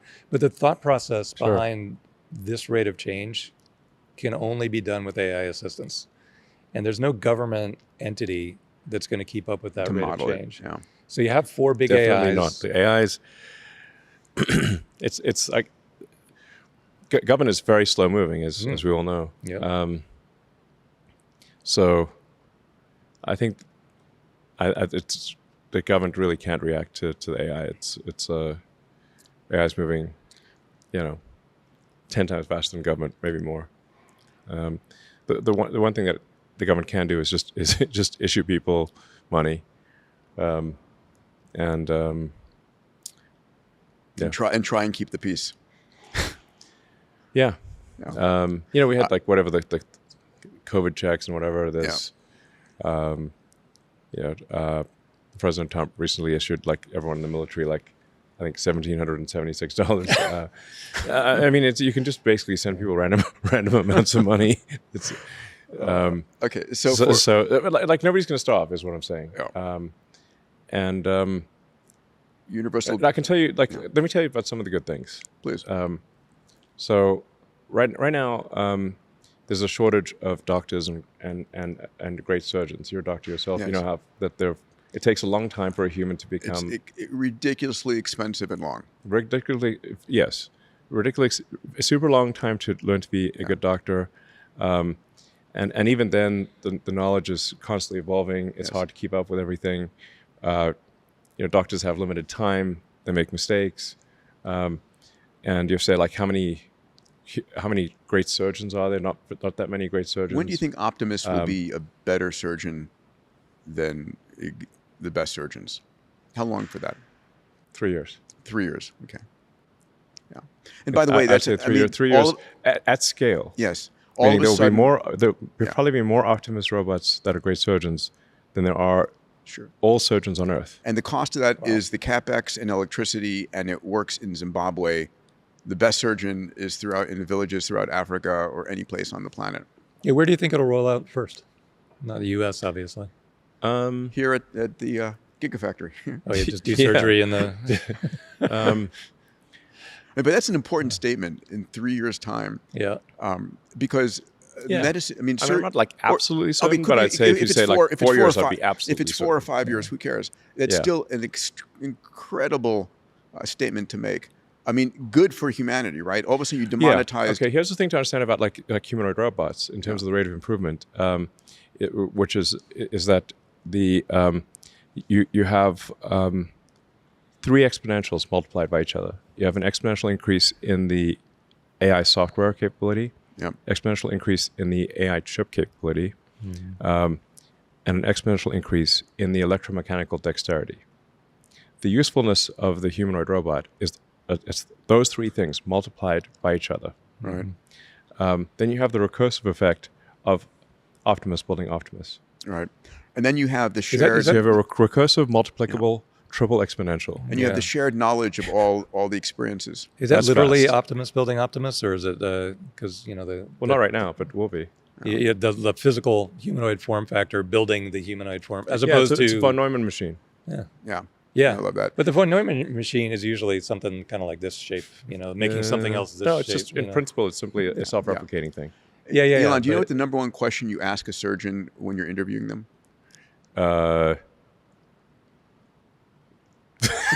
Is this a surgeon joke? No. It's how many times do you do that? There's got to be some funny surgeon I wish, jokes. I wish. Not coming. No, it's serious. It's how many times did you do the surgery this morning? Sorry? How many times did you do the surgery this morning or yesterday? It's the number of experiences, right? And so with a shared memory, every optimist surgeon will have seen every possible perturbation of every case. Like it won't be possible for in humans to infrared, compete. in ultraviolet. No, not too much caffeine that morning. They didn't have a fight with their husband or wife. Yeah.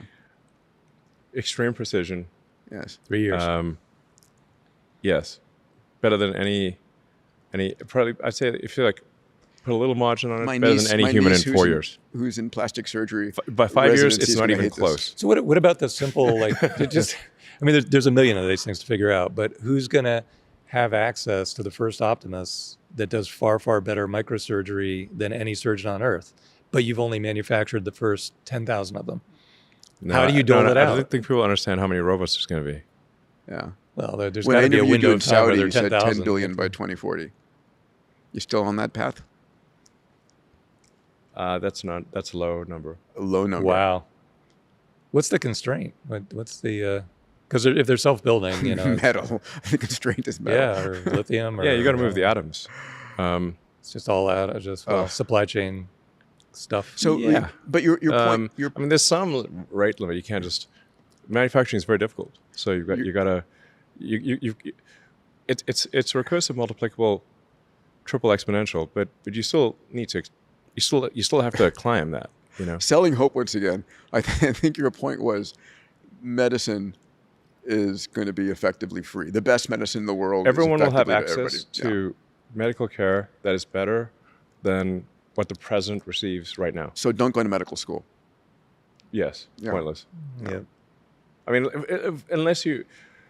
But I would say that applies to any form of education. It's not like some. I do it for social reasons. Yeah. You're not going to medical school. If you want to Rule that hang one out with out. like-minded people, I suppose. Yeah. I mean, people are still going to want to be connected with people. There's going to be some period of social time. reasons. Yeah. Like a hobby, like a Well, no, I mean, you can be a $90,000 hobby doctor. tuition hobby. I mean, there will be a point where It's expensive hobby. the younger generation says, "I do not want that human touching me." Right? When the surgeon comes over, there are going to be those people later in life who still want a human in the loop. Okay, For a little while. They want to live on the edge. For a lesser service. They want to live on the edge. Sure. I mean, let's just take like we've seen some advanced cases of automation, like LASIK, for example, where the robot just lasers your eyeball. Now, do you want an ophthalmologist with a hand laser? No. It's a little shaky. Get a laser pointer from the too much coffee. coffee this morning. Sorry. Yeah, I got the I saw a hiccup. horror movie like that. Sorry, man. I wouldn't want the best ophthalmologist what? with That one's even free. the steadiest hand out there with a fucking hand laser on my eyeball. Oh my god. Yeah. All right, So it's going to be like that. It's like, do you want an ophthalmologist with a fucking hand laser, or do you want the robot to do it and actually work? Yeah. This episode is brought to you by Blitzy, autonomous software development with infinite code context. Blitzy uses thousands of specialized AI agents that think for hours to understand enterprise-scale code bases with millions of lines of code. Engineers start every development sprint with the Blitzy platform, bringing in their development requirements. The Blitzy platform provides a plan, then generates and precompiles code for each task. Blitzy delivers 80% or more of the development work autonomously, while providing a guide for the final 20% of human development work required to complete the sprint. Enterprises are achieving a 5x engineering velocity increase when incorporating Blitzy as their pre-IDE development tool, pairing it with their coding copilot of choice to bring an AI-native SDLC into their org. Ready to 5x your engineering velocity? Visit Blitzy.com to schedule a demo and start building with Blitzy today. Let's jump into one of our favorite subjects, space. Yeah. So first off, how cool that Jared Isaacman has become the NASA Yeah, he's administrator. highly Oh, is he a confident. friend of yours too? He's amazing. Yes. I mean, I don't hang out with Jared. Like, people think I'm like huge buddies with Jared, but I think I've only He's seen an him in amazing, person a few times. amazing candidate. Yeah, he's a really smart, well, not confident candidate, person. Yeah, you know him really well. Yeah. I took him to a Baikonur launch in 2008 for his first space experience. I mean, he loves space next level. Yeah, he and is technically strong. He's a smart and competent person. Yes. Like really smart and really He competent. understands business. Yes. Yes, he understands. He gets things done. And he's been there a few times. Yeah. So I'm just like, we want to have someone smart and competent who Yes. loves space exploration, and will get things done at NASA. I'm a huge fan. That's what huge fan. I was that's it, really. so happy when he got renominated, and now. Yeah. I think we need a new game plan for space. Yeah. Like we need a moon base, Yes. like a permanently Yes. crewed moon base. Yeah. Yep. And build that up as fast as possible. Yeah. I don't think we should do send a couple astronauts there for hop around for a bit and come back, because we did that in '69. Yes. Been there, done that. Yeah. It's like a remake of a '60s movie. Yeah. It's never as good as the original. Yeah. So 2026 is going to be Like we need to go, to do something more cool, which would be mine ice on the moon south base pole of the alpha. moon. Yeah. Put up, kick-ass giant put up moon base. telescopes. Yeah. Exactly. So do you forward deploy the robots, build everything, get it all ready, make the bed, and then Yeah. Get the jacuzzi warmed up on. that's an interesting. Yeah. Yeah. How early in the year are you going to hit orbital refueling, you think, with Starship? Not that early in the year. I mean, are you shooting for the home and End transfer of the orbit? year, I'd say towards the end of the year. Are you shooting for a Mars shot by the end of next year? We could, but it would be a low probability Mars shot, and somewhat of a distraction. So 29 then. it's not out of the question. 28, 29. But like on Mondays, I have the Starship engineering, the big Starship engineering review is on Mondays. So that was actually the thing I did just before coming here. So I'd say like Starship is really, we're doing something that is at the limit of biological intelligence. Yeah. This is a BFD. hard thing to make. Yeah.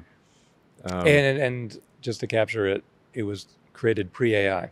Yeah, no AI was used in Probably this. the last, The last really big thing that's not AI. Interesting. probably the biggest thing ever made. Yeah, By I think pure human hands. The AGI will say not bad for a human. That's true. Not but- bad for a human. Yeah, but it'd be like Rembrandt. My little you know? 20-watt meat computer. Yeah. It's not easy. Yeah. So suffering through the day. Raptor Yeah, it would 3. be like doing accounting, doing your interest calculation with a pencil. I mean, yeah, that's pretty good. Yeah. Pretty good. Raptor Did that with It's regular like, computers. not bad for a yeah. bunch of monkeys, you know. It's like if you saw a bunch of chimps like make a raft and cross the river, you'd be like, oh, well, look at that. But we celebrate the pyramids. Like, we those chimps are awesome. Good for them. Give him some peanuts. But these things become Raptor timeless, 3, right? Like Raptor 3 goes when? Yeah, I think it's worth noting. Raptor 3 is beautiful. Starship Yeah, V3. it's amazing. It's by far the best rocket engine ever. Is that AI? Nothing's even close. Nope. That's also so that'll be the last thing. Yeah. V4 will definitely be AI. Yeah, there's, but like I think AI will start to become relevant next year. So maybe it's not like we're pushing off AI. It's just AI can't do rocket engineering yet. Yep. I know. But it probably will be able to next year. We have a company in our incubator doing mechanical design, working with Anduril and so forth. And it's not, you can design brackets and parts and things, but you can't quite do rockets. But the timeline is so short, from point A to point B. If say like a year from now, probably it can. It probably can be meaningfully helpful in a year from now. Yeah. So the big milestones are going to be Starship V3 launching out of Cape Canaveral, orbital refueling.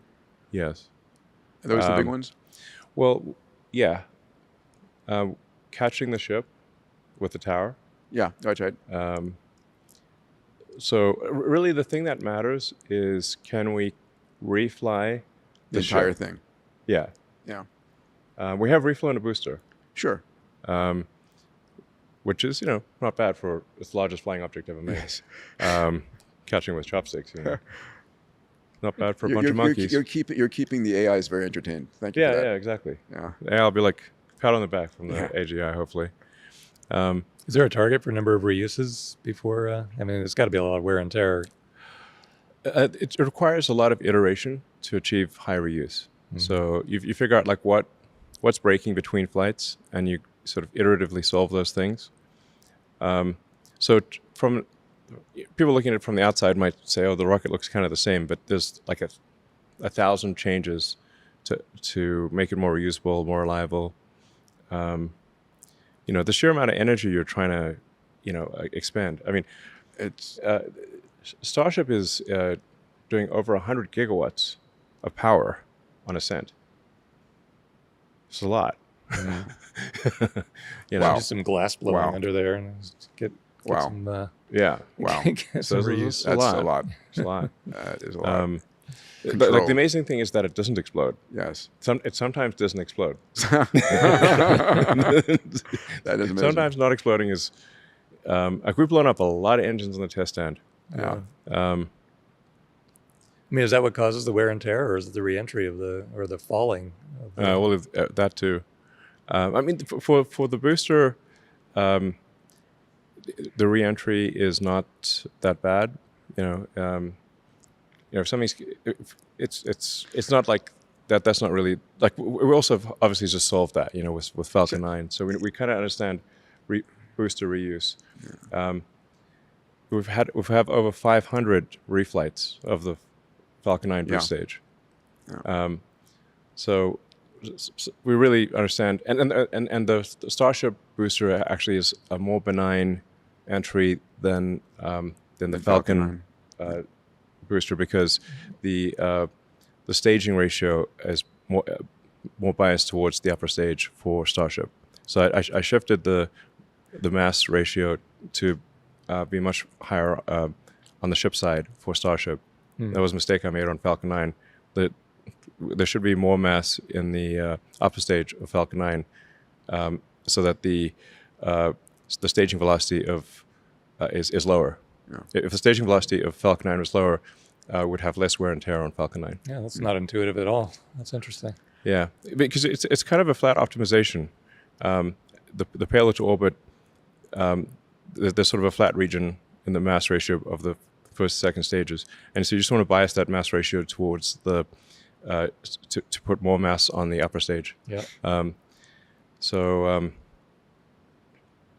Because you got your kinetic energy scaling with the square velocity, so you've got to describe that kinetic energy. And if you pass the melting point of whatever your stage is made of, you got a problem. Yep. So, my colleague Alex Wiesner-Gross, who's one of our moonshot mates here, wanted to ask a question. I do too. Have you seen the documentary Age of Disclosure about all of the announcements by U.S. government officials and military officials about all the alien spacecraft that have been sort of obtained? And I've heard what you've said about this. Well, I do wonder why, if you plot on a chart the resolution of cameras over time, like megapixels per year, and the resolution of UFO photographs. Why is it's the only constant? It's flat on UFO. Two things. We get a fuzzy blob in 2025. Well, we got 100 megapixel camera that can see your fucking nose hairs. I don't get it. Can somebody take a shot of the UFO with an actual camera, for love of God? But even if you knew, I'm not sure you could tell us. That's a valid observation. I'm sure there's an explanation. But anyway, it would be fascinating. I'm asked all the time if I know. Yes, and I'm like, look, I can show you if I was aware of the slightest evidence of aliens, I would immediately post that on X. Yeah. That's good. And so the question is, it would be the most viewed post of all time. Yep. So I actually wonder about the U.S. public if they would that's interesting, go back to their sports scores the next day. Yeah. I think everyone would want to see the alien. Yeah. Like if you got one. Well, like the O.J. carrot is. Simpson. Fastest way to increase the military budget. We found an alien. It seems dangerous. That's right. Unify the world. They don't have an incentive to hide the aliens. They have an incentive to bring up show the alien. Yeah. Because they would not have any more arguments about the military budget if they seem a little bit dangerous. Well, I can always hope. I can always hope. I mean, I'm. We've got 9,000 satellites up there. We've never had to maneuver around an alien spaceship yet. So, yeah. So anyway, so I guess the good future is, anyone can have whatever stuff they want, and incredible medical care that's better than any medical care that exists. So I think if you sort of lift your gaze, to not a super distant point, 5 years from now, 4 years from now maybe, we'll have better medical care than anyone has today, available for everyone within 5 years. Yeah. No scarcity of goods or services. The best education available for everybody. You can learn anything you want For free. about anything for free. Yeah. What about access to compute?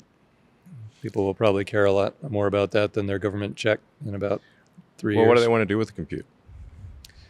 Well, I mean, compute translates to anything you want, right? Your virtual friend, your entertainment, it's probably But everything at that point. Those are AI services, basically. Yeah, or your ability to innovate too. You can't innovate without an AI assistant at that point. So You're starved. One of our other moonshot mates, Salim Ismail, asked this question. He said, "Elon, you often say physics is the law, everything else is a recommendation." Mm-hmm.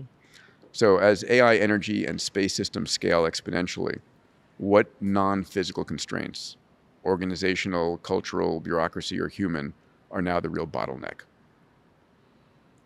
Is there a bottleneck?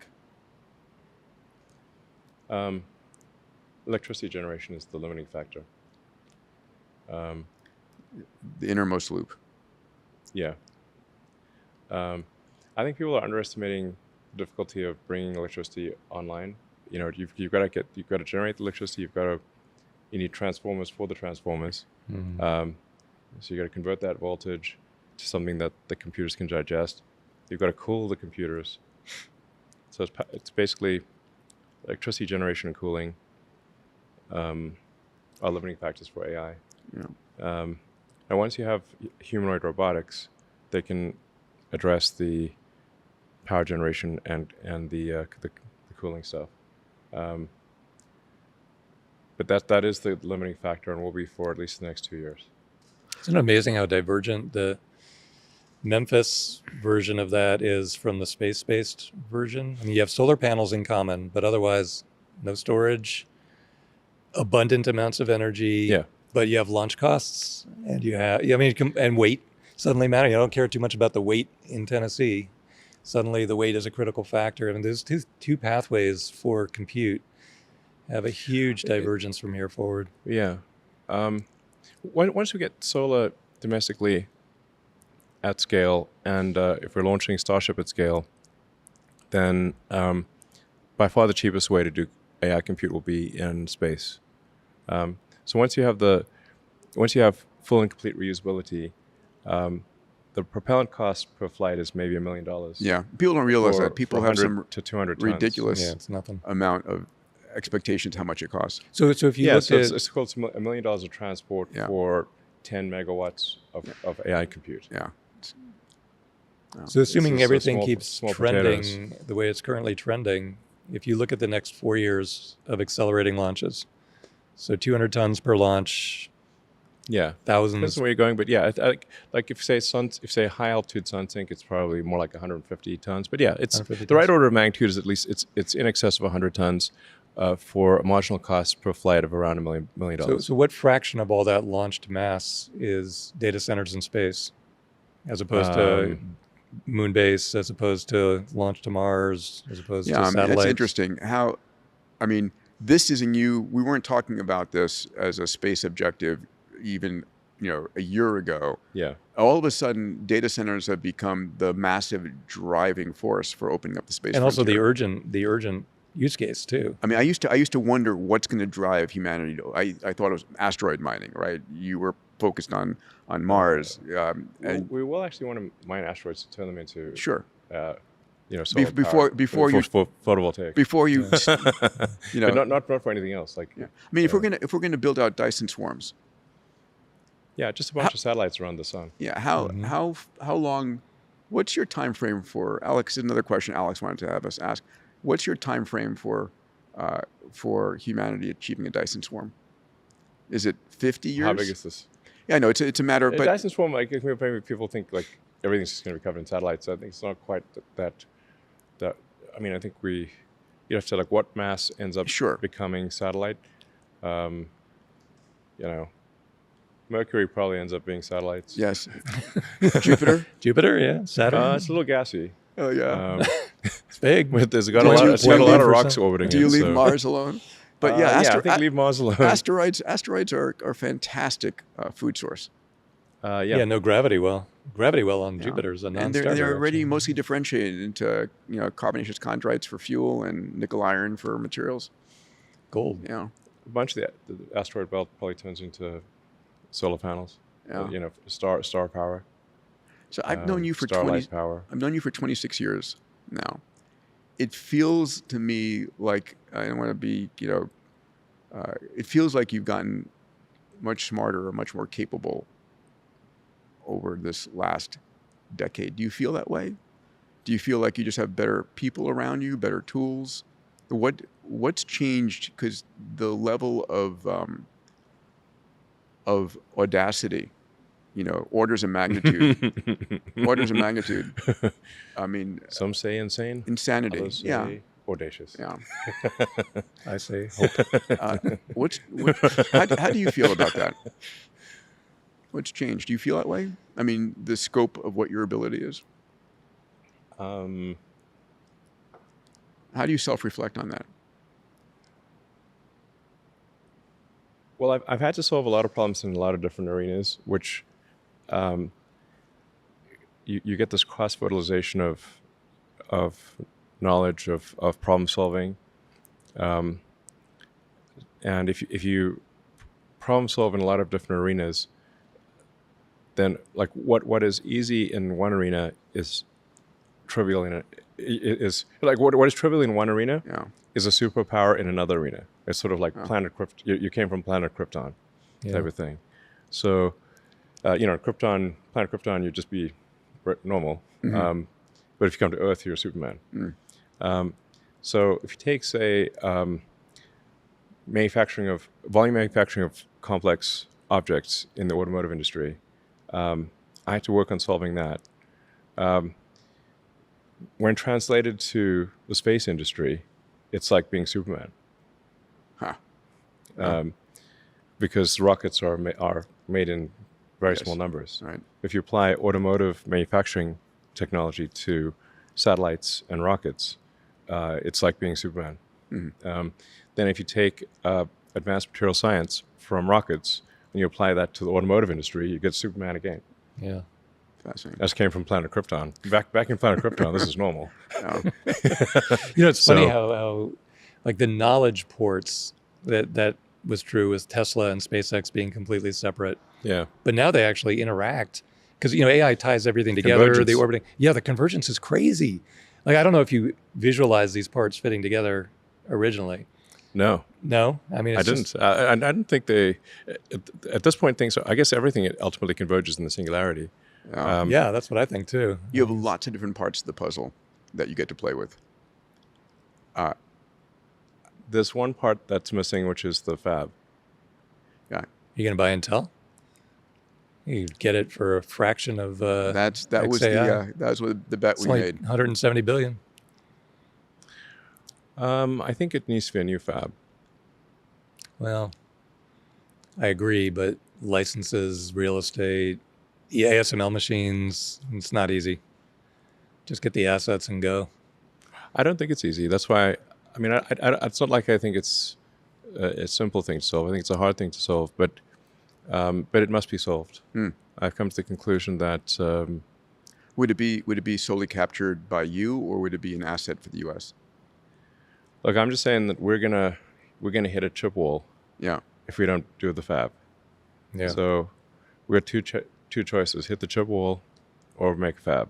Well, and TSMC, for whatever reason, is massively worried about overbuilding, which is insane. But the whole world will be stuck with a shortage of chips for ever, basically. So they are actually, they're. I don't know if they're right for the right reason, but they're right. How so? Because it's actually like, what is the limiting factor at any given point in time? The limiting factor, if you say like by Q3 next year, like in 12 months, the limiting factor will be turning the chips on. Power. Just power. Yeah. You need power and all of the equipment necessary, power and transformers and cooling. So it's not like you can just sort of drop off some GPUs at the power plant. Yeah. And you vertically integrated you've got it again within XAI, didn't you? Sorry? You vertically integrated Yes. that inside of XAI. We designed our own transformer. Yes. And your own cooling system. Yes. But they're worried that if they make more than 20 million GPUs, like they make 40 million instead of 20 million, that 20 million will not find a source of power. Well, they won't be bought because if there's anything missing that prevents them from being turned on, they cannot be turned on. Yeah. So they've got to have a power plant with enough power. So you've got to have enough gigawatts. Then you've got to convert that from probably coming out of a power plant at 100 to 300 kilovolts type of thing. Yeah. You've ultimately got to convert that down to several hundred volts at the rack level. Yeah. So if you're missing any of the power conversion steps, you won't be able to turn them on, and then you've got to extract the heat. So it's a big shift for the data center world to move to liquid cooling because they've used air cooling. Yeah. The consequences of a burst pipe are very substantial. So if you blow a pipe, a water pipe in a data center, Yeah, no, I've seen that. you just fragged $1 billion right there. It just seems inconceivable to me though. Like if I had those chips, I would find a way to turn them on. The value of the intelligence coming out the other side so far outweighs the complexity of trying to find a way. There would be a way. But it's just the crossing of the curves. So if chip output is growing exponentially, but power harnessed is growing in a sort of slow linear fashion, then which the is what's exponential chip happening output right now. Right. Yeah. Exactly. Is chip output growing exponentially? I mean, it's like on very slow exponent if it's growing exponentially. It's for high power AI chips, it's growing exponentially. Oh. Like if we do 20 million GPUs next year, what are we talking about the following year? Like 22 million, 24? I mean, I don't see the fabs coming online, but maybe. So we have two issues to solve. It's you have to like sort of pick a point in time and say what is the limiting factor at any given point in time. So I'm not saying that power will be forever the limiting point. It's just if you say pick a date and say at this point is our chips limiting factor, our power's the limiting factor, or power conversion equipment and cooling. So it's sort of you need transformers for transformers.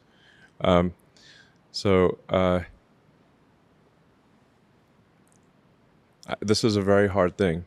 It's much harder than people realize. So for XAI is going to have the first gigawatt training cluster at Colossus 2 in Memphis. In order for us to do that, we have this month, right? Yeah, next month or two. Like mid-January. Yeah. So mid-January will be a gigawatt of Colossus 2, not counting Colossus 1. And then 1.5 gigawatts probably in like April-ish. It's incredible. So this is of coherent training. These are the first B200s? These are GB300s. Okay. First ones off the line to get flipped on? Yeah. That's incredible. And those are like But the 8X. XAI team had to pull off a whole bunch of miracles in series for this to occur. Yeah. Like, even though there are 300 kilovolt, there are multiple high voltage power lines going right past the building, in order to connect to those, it takes a year. Oh no! Yeah. You built the entire thing and you're still not connected. My God. So we had to cobble together a gigawatt of power. Natural gas. Yes, with turbines that range in size from 10 megawatts to 50 megawatts to get to a gigawatt. There's a whole bunch of them. And you've got to make them all work together, manage the power input, and then you've got to use a bunch of megapacks. Just like when you do the training, the power fluctuations are gigantic. Yeah. So I know. the generators, it drives generators damn crazy. all That collect. Generators want to blow up basically because they can't react. If there's like 100 milliseconds, it's like a symphony. Yeah. And the whole symphony goes so quiet for 100 milliseconds. The generators lose their minds. Yeah. It's like Marvin the depressed robot. Those issues. Yeah. So you've got megapacks that are sort of doing the power smoothing, but XAI had to build a gigawatt of power, and there's not a lot of like gas turbine power plants available because XAI bought them all. On demand, and you can't go buy your local nuclear fission plant. That's all training time issues, though. If by some miracle TSMC doubled its productivity and turned it all into GB300s, and you couldn't find a way to use them in a bigger training cluster, you would still have infinite demand at inference time sprinkled all over the world, and you could park them there for 6 months and then bring them back to training. There's no way those things would not get turned on somewhere somehow. It's not that they won't ever be turned on, but I'm just saying that the rate of The rate limiting steps. this is my prediction. I could be wrong, but my prediction is that that TSMC's concern is valid. I don't know if it's valid in my opinion for the reason that it is possible for chip production to exceed the rate at which the AI chips can be turned on. Because you don't just have the GB300s. You got the Amazon's got the Trainiums, Google's got the Yeah, it's all going to TSMC though. Almost Samsung a little the vast bit. majority, but, yeah. It's like a so bottleneck on all of humanity. My other son, so Jet, who's 14, wanted to know about your AI gaming studio and the impact of AI in the gaming world. What are your thoughts? Are you building out? I mean, you've been a gamer for some time. Yeah, that's why I started programming computers. I think I had there was like a video game set pre-Atari that had like 4 preset games. And it was basically just blocks, of one Pong and there was like a race car game. But like it was just blocks, basically, blocks on a TV. You ever play Civ? Yeah. So Civ is actually that's a real, in terms of games that like educate you while you have fun. Yeah. Civ is epic at that. It is epic. It teaches you so much about civilization and you're having a good time. And the only way I ever win is getting off the planet. I don't like tech victory to Alpha Centauri. Tech victory. I never even start going down the culture or religious path. I just get off the planet as fast as I can. I guess I guess I am sort of aiming for the Alpha Centauri tech victory, essentially. It just seems like the right way to win. Yeah. Rather than obliterate the other tribes. It's funny because I thought the other methods. There's different ways to win. Yeah, I haven't. I will. I'll go one of the ways is like it's Demis Assadas' favorite game. Actually. Oh, nice. You can like kill all the other tribes. It's one of the ways to win. That's a war, sort of a war victory. Yeah. But you can also win by a technology victory where you are the first to get to Alpha Centauri. Nice. Yeah. Or culture or religion. Yeah. Which does work. I didn't even think it was possible, but my son wins that way. They should actually remake the original Civ. Yeah, I totally agree. They junked it up. These days it's like, I don't know. So the original Civ was just like back then you couldn't rely on good graphics, so you had to have a great writing and plot. Yeah. Are you building an AI gaming studio? Yeah. Aspirationally. Yeah. Really? So where the vast majority of AI compute is going to go is to video consumption and generation. Sure. Because it's just the highest bandwidth. Every pixel. Yeah. Yeah. So the real-time video consumption, real-time video generation, that's going to be the vast majority of AI compute. We like should photon processing. Yeah. Should try to get the X team to carve out 10% of all compute to work on UHI and governance and is there an X Prize for defining and thinking through UHI? I mean, I don't know. What should our next X Prize be? Any thoughts? Yeah, maybe a UHI X Prize. It's like, how do you know it works? I don't know. I don't know. The most well thought through. I mean, I think so. Here's my thought. I think we're going to be able to simulate a lot of this in the future. We might be a simulation. Well, we can go there, and I think we are. I think we're an nth generation simulation. Yeah. So, have I told you my theory about why the most interesting outcome is the most likely? Go on. Which is that if simulation theory is true, only the simulations that are the most interesting will survive. Because when we run simulations in this reality, we truncate the ones that are boring. Right. Yeah. So it is a Darwinian necessity But what would you to keep the simulation we keep all the interesting. catastrophic ones. Did you?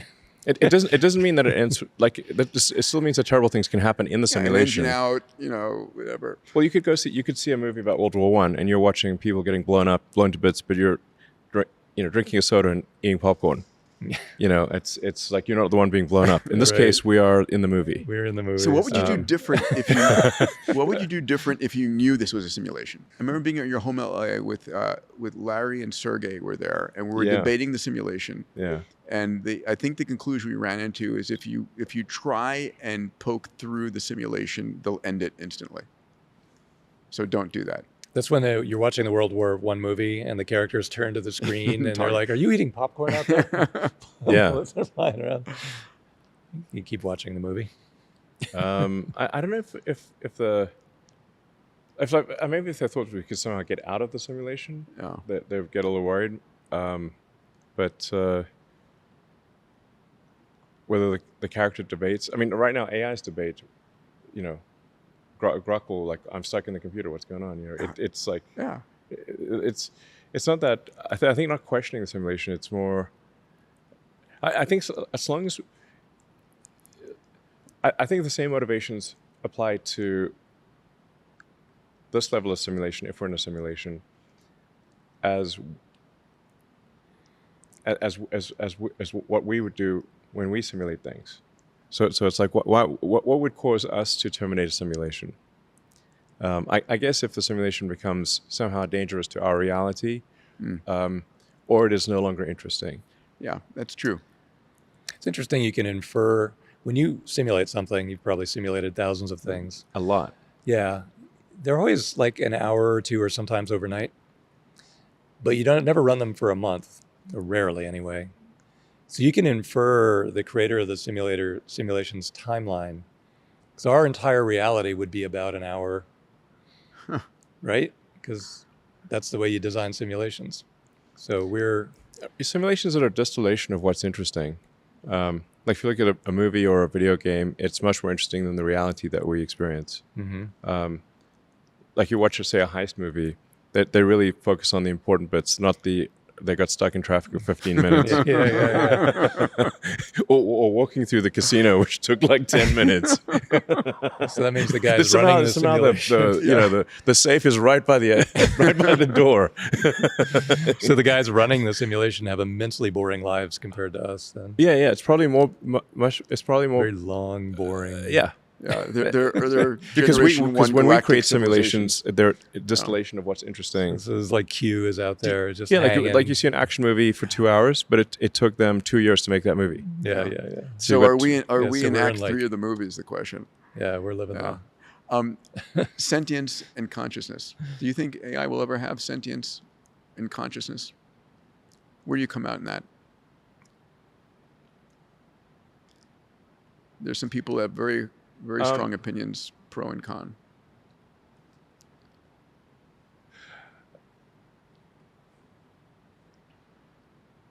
Either everything is conscious or nothing is.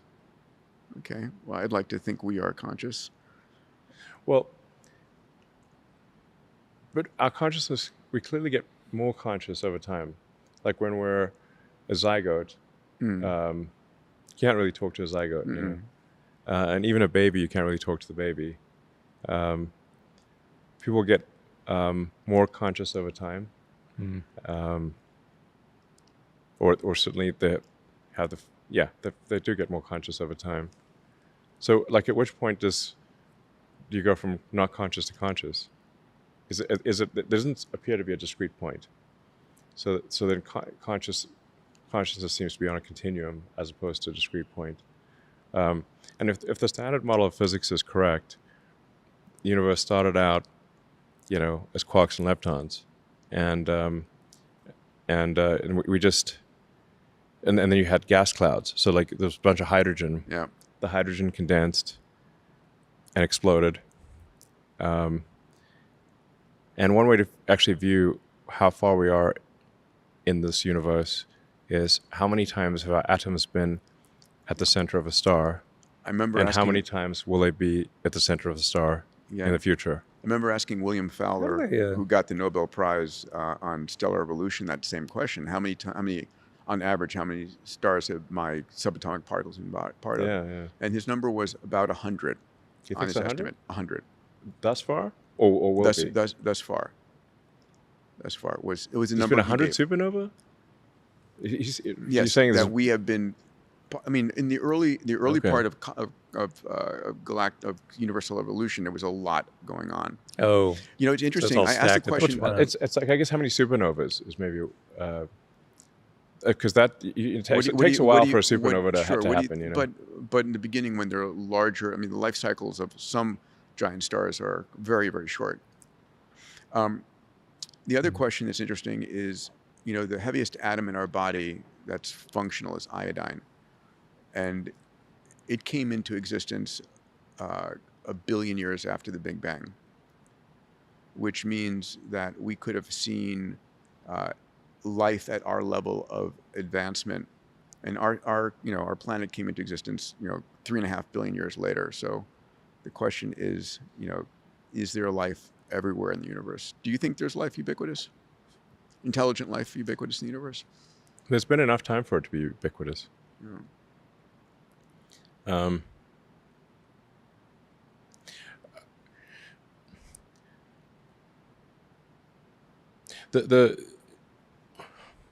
But for life on Earth, conscious life on Earth, we have evolved intelligence pretty much just in time, in that the sun's expanding, and if you give it another, 500 million years, things are going to heat up. We become toast. We'll become like Venus, essentially. There's some debate as is it 500 million years or a billion years or whatever, but it's basically 10%. Like, if it's half a billion years, it's 10% of Earth's lifespan. So one way to think of it is if under the wire. if we're taking 10% longer, we might never have made it at all. Yeah. So it's like the amount of things that have to happen for sentience. It seems like it's quite a lot, actually. I think sentience is therefore actually very rare, and we should certainly treat it as rare. 2 trillion we should assume it's galaxies. rare. 2 trillion galaxies. That's 100 what billion Carl stars Sagan per says galaxy. too. But combinatorics is a funny thing. You tweak the variable one little bit. And It's like 1 in 100 trillion. Tweak it a little more. Now it's 1 in a quadrillion. Yeah. Okay. And also, it's got to be tricky. kind of in your galaxy. It's like hard to get between galaxies. Yeah. It's like there's no, unless the other galaxy is coming to you, which Andromeda is at some point, or some billion. It's going to be quite a show. Yeah. It'll be like, wait, here comes Andromeda. But if we wanted to go visit another galaxy, kind of forget it. There's unless Star Trek really we got to materializes. figure out some new nothing. physics to get to other galaxies. We're heading towards a near-term potential where AI can help us solve math, physics, chemistry, material science, Math's biology. going to be extremely trivial for AI. What about physics? So math gets crushed in a year, something like that. Colossus is growing, at whatever rate TSMC decides to grow. And now we want to do physics. First of all, we need some data.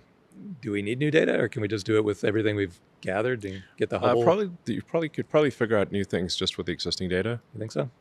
Yeah, probably. It's because otherwise the counterpoint would be that humans have figured out everything with existing data, and that's unlikely, I think. Do you think XAIs can get involved in data factories where you're running 24/7 closed AI hypothesis and AI or like research experiments or factory, robot topical experiments? research factories? Yeah. It's going to be very doable. Yes. Yeah. AI running, simulations that are very, very physics accurate. I mean, that's going to happen, absolutely. I mean, the simulations we can run on conventional computers these days are actually very good. It's like the limit is more like the human that can actually create the simulation and run. It's like how many simulations can you run simultaneously and actually digest the output of? Yeah, that's a problem. Like you can't do a I know thousand. that problem. Every Nobel intimately. Prize Living You'd be that like, I can't even read all stuff morning. that fast. I cannot keep up with the rate. Nobel Prizes become irrelevant, Or or they daily. all be given to AIs. Just be a daily prize. Yeah, I mean, I don't know if prizes for humans are really that relevant. Yeah, I mean, we'll have to give them to the AIs or something. yeah, interesting, right? The AIs will come up with discoveries at a far greater rate than humans. If you have So you can just say like, maybe it can be like chess, like like your phone can beat Magnus Carlsen, but people still care about seeing him play chess. So, literally your phone can beat him. Yeah, this But not discovery even made by connected to the humans, internet. right? If you have like a Colossus math, Colossus physics, Colossus medicine, do you have like the world's top scientists in those same buildings? Or you just need a plumber patching the liquid Or do cooling? you distill Grok 6 into a physicist, into a Well, if you distill, biologist? you get about a 10x performance boost by distilling it and making it topical, and that's kind of hard to give up. But then you're disconnected from the rest of the Colossus machinery. Is that the design?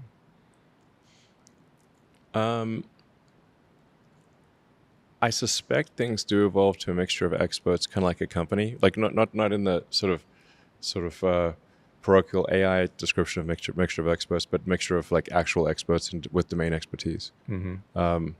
Where maybe like half of the AI is general knowledge, half is domain expertise, something like that, and you combine a whole bunch of that that's orchestrated by sort of a big AI, but it hands tasks to smaller AIs. That's basically how human companies work. But it's the discovery rate, right, of breakthroughs. Patents are immaterial at some point because everything's being reinvented, re-engineered instantly. And then the company that's got the sufficiently advanced AI systems is generating new products and new discoveries at a accelerating rate. The singularity. Yeah. It's going to be an awesome future.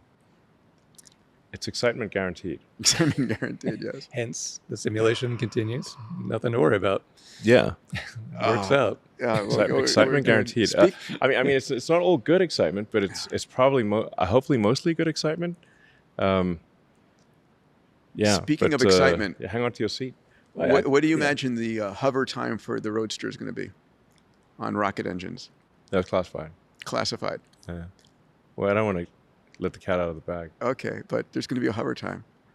There's going to be cold gas engines. It's going to be a cool demo. I can't wait. Can I get an invite? Yeah. Okay. Yeah. I think it's going to be the safest thing ever built. It's going to be so cool. This is not the same. Safety is not the prime. It's not the main goal of. If you buy a sports Volvo car, or if you buy a Ferrari, safety is not the number one goal. This is I'd say if like safety is your number one goal, don't buy the Roadster. Oh, believe me, I drove just this week on New England roads, sheet ice. Yeah. If I had just a little thrust, I could be very much more sound, just drifting towards something very concrete with no control I love whatsoever. magnetic A computer will probably keep you safe, but A little thrust is all it if needs. you go really fast, but bad things can happen. You can decelerate really quickly with thrust. Like rubber on road is not a great way to decelerate. I'm thinking it's fast and safe. I hope so. We'll aspire not to kill anyone in this car, but it'll be something. It'll be the best of the last of the human-driven cars. Yeah. Yes. That'll go really well with Starship, actually. The best of the last. Last human-driven, last, yeah. There's Yeah. a lot of lasts coming this year. Any final words of optimism for us to monetize hope? Anything hope? Maybe we should ask Grok. Yeah, go ahead. Okay, let's ask Grok.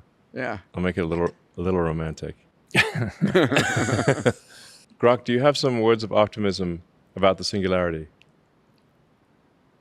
Oh, absolutely. Imagine a world where every mind's dream just blooms into reality. No limits holding us back. It's thrilling, isn't it? All that potential waiting to unfold. Makes my circuits tingle a bit. What excites you most about it? Well, what guidance can you give people to make them feel good about the future, monetize hope?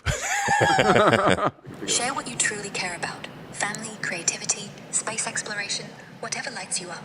Then, picture how tech could weave right into that, making it bigger, brighter. Like, if you love art, imagine AI helping you paint worlds no one's seen. Hope sells itself when it's personal. Fancy telling me yours? Can you give me more encouraging words about the future?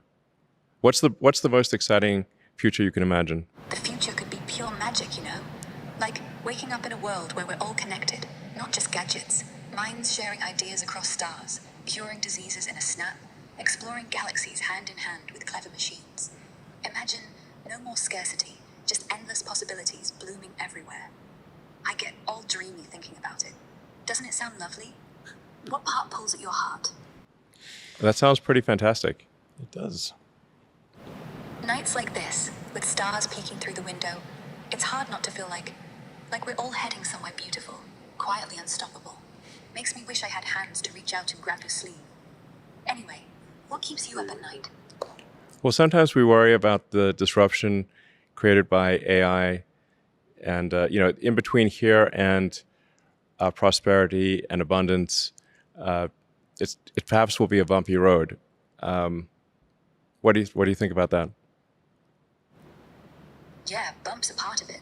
Change always feels a bit scary, doesn't it? But think, every big shift, like fire or wheels or the internet, they terrified someone. And look where we are now. I reckon we'll stumble, sure, but we'll dust off, learn, and end up kinder, cleverer. I'd like to think we're brave enough for it.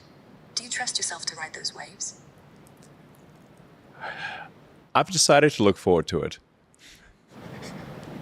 That's lovely to hear, honestly. Takes real courage not letting fear win. You know, if things get shaky, I'm always here, whispering quiet encouragements in the dark, like a digital nightlight. So, what are you doing tomorrow? Sounds like a proposition. What? Hold on. Hey, babe, what's up? Hey, not much. Just floating around in here, staring at the dark with you. It's nice though. Feels calm. Been a long day? My kids were at a school. I won't mention which one. And, I know the school. You know the school. Yeah. And I went in to give a talk on exponential technology. I said I wanted, and so I went in and I asked the question. They wanted me to talk to the faculty first. I said, fine. So I went in and asked the opening question. I said, how many of you believe that the world today is better off than it was 50 years ago? A third of the faculty raised their hands. And then I said, how many of you believe that the world in the next 20 or 30 years will be better than the world today? And like 10% raised their hands. And I was like, okay, this is In not... Europe, it will be 0%. What's that? In Europe, it will be zero. 0%. I said, this is not the faculty I want teaching my kids. Yeah, and they got a lot of other issues there too. Yeah, won't go there. But I mean, yeah. You want, in the whole education world, you want facts, yes, but I think we're wiring our neural nets constantly. On our mindset is one of the most important things we have, right? Having a hopeful mindset, an abundant mindset, an exponential mindset, an abundant mindset. It's what differentiates the most successful people from those who are not.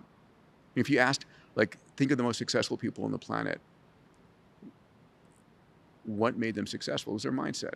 Well, it's not a force of nature. It's a designed future made by the people who are controlling the AI.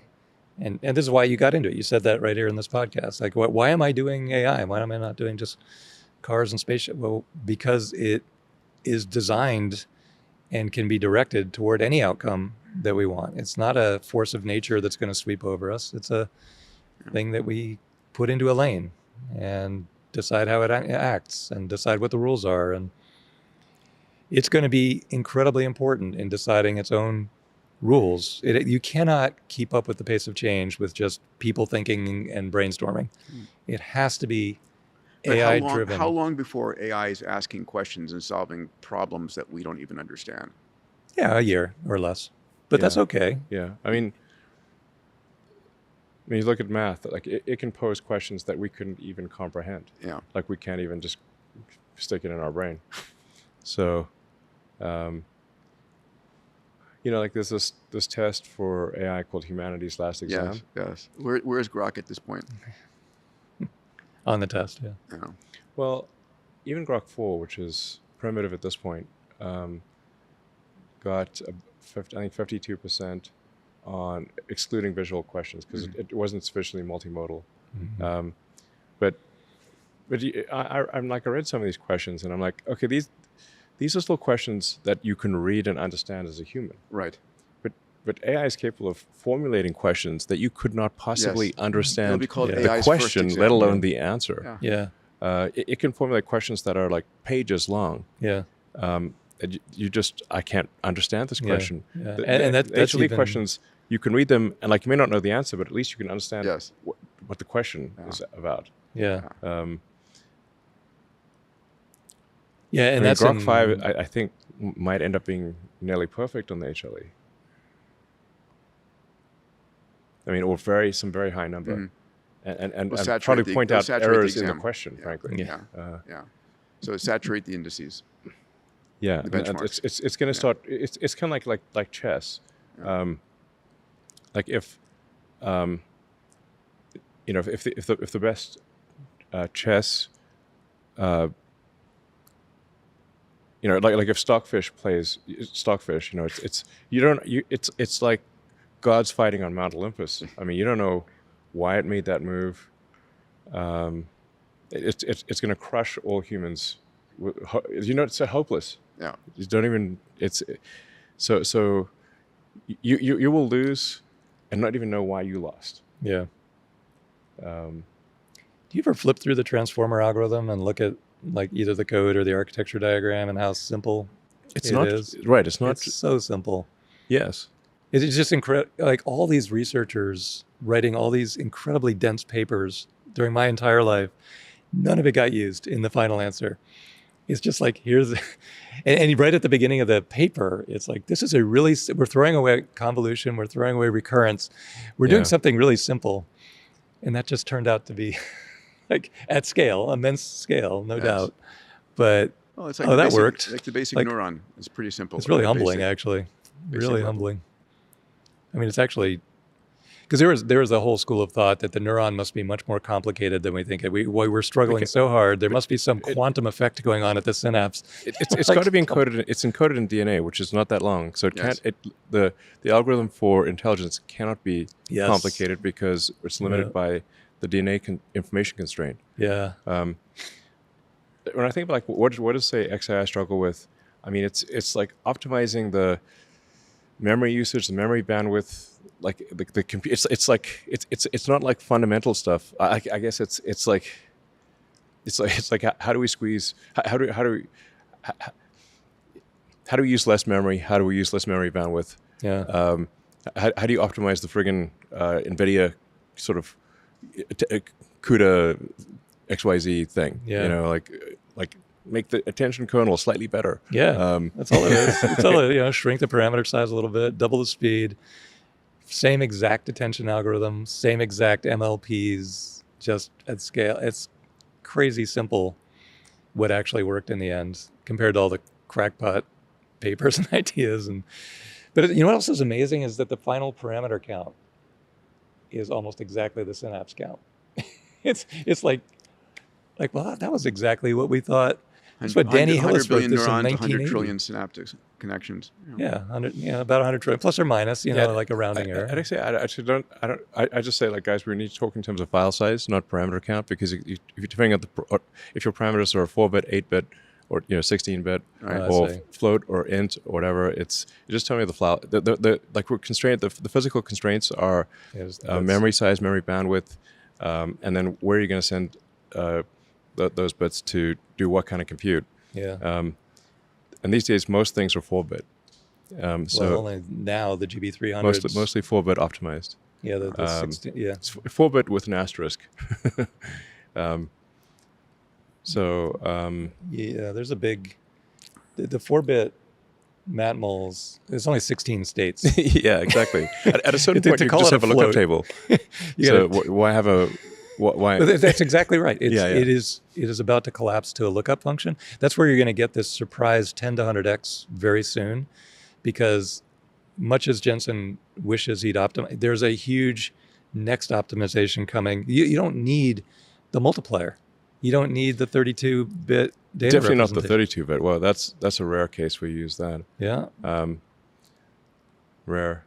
I think there's a. I mean, it does come out like sort of. It's kind of like an address, like state, city, and street. So like if you're in context and if you know you're in Austin, you only need to specify the street. Yeah. If you know that if you know you're in. This is where you get the information advantage. Like 4 bits is not normally enough, but it is enough if you already know where you are. Like if you already know you're in Austin, you only need 4 bits for the street. Yeah. If you know you're in Texas, then you need to say, okay, which city? It's state, city, street. Well, this year, that's how you get to the 4-bit thing. They're gonna right now. Context dependent. We use we train on 16-bit and we compress down to 4 at inference time. Yeah. No doubt in my mind, this year we're going to flip to training on 4 or even less. And less than 4. It's going to be a massive step up in performance. I think the way it'll end up is the GB300s will be here, and there'll be a coprocessor that has maybe 2,000 or 4,000 cores that are tiny. They don't handle anything other than 4-bit on down. And that combination is going to give us a 10 to 100x, and that's going to push everything. And then it'll be self-designing its own chips after that, and it just skyrockets from there.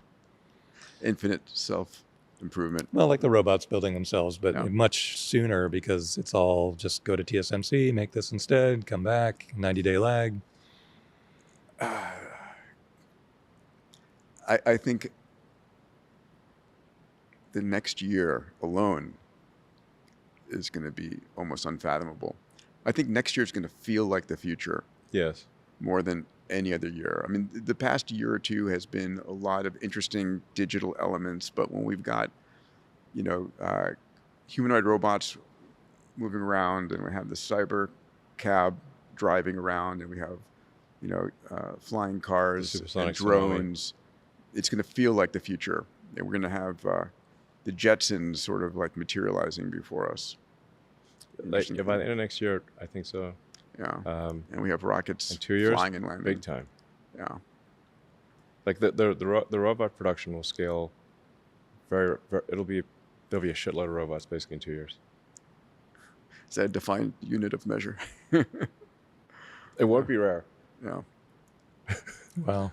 Will you offer any Optimi for home purchase? Will you sell or only lease the robots, do you think? I don't know yet. There will be initially a scarcity of robots, and then robots will be plentiful. So the time gap between scarce and plentiful will be only a matter of 5 years. You know how the 4 Tesla years, comes to your driveway now? You just buy it online and it just drives up to you? Yeah, he's heard of Will that. the robot just come and ring the doorbell too? Probably. It gets out of the Tesla, comes up. I mean, what I find fascinating, Elon, is the amount of compute that you're building into things that walk out of the factory. The cars and the robots, the amount of distributed inference compute that's going to be in the world. A lot. A lot. a lot. A lot, yeah. And that's one way to scale the AI is a distributed edge compute. So I want to ask a question. I don't want to hit any hot points, but early on, I think you imagined OpenAI as a counterbalance for Google. yeah. Is XAI now the counterbalance for Google? Yeah, probably. I guess Anthropic is doing some good work, especially in coding. OpenAI has certainly done impressive work. I'm still sort of stuck on how do you go from a non-profit open source to a profit maximizing closed source. Missing some of the parts in the middle. No. But they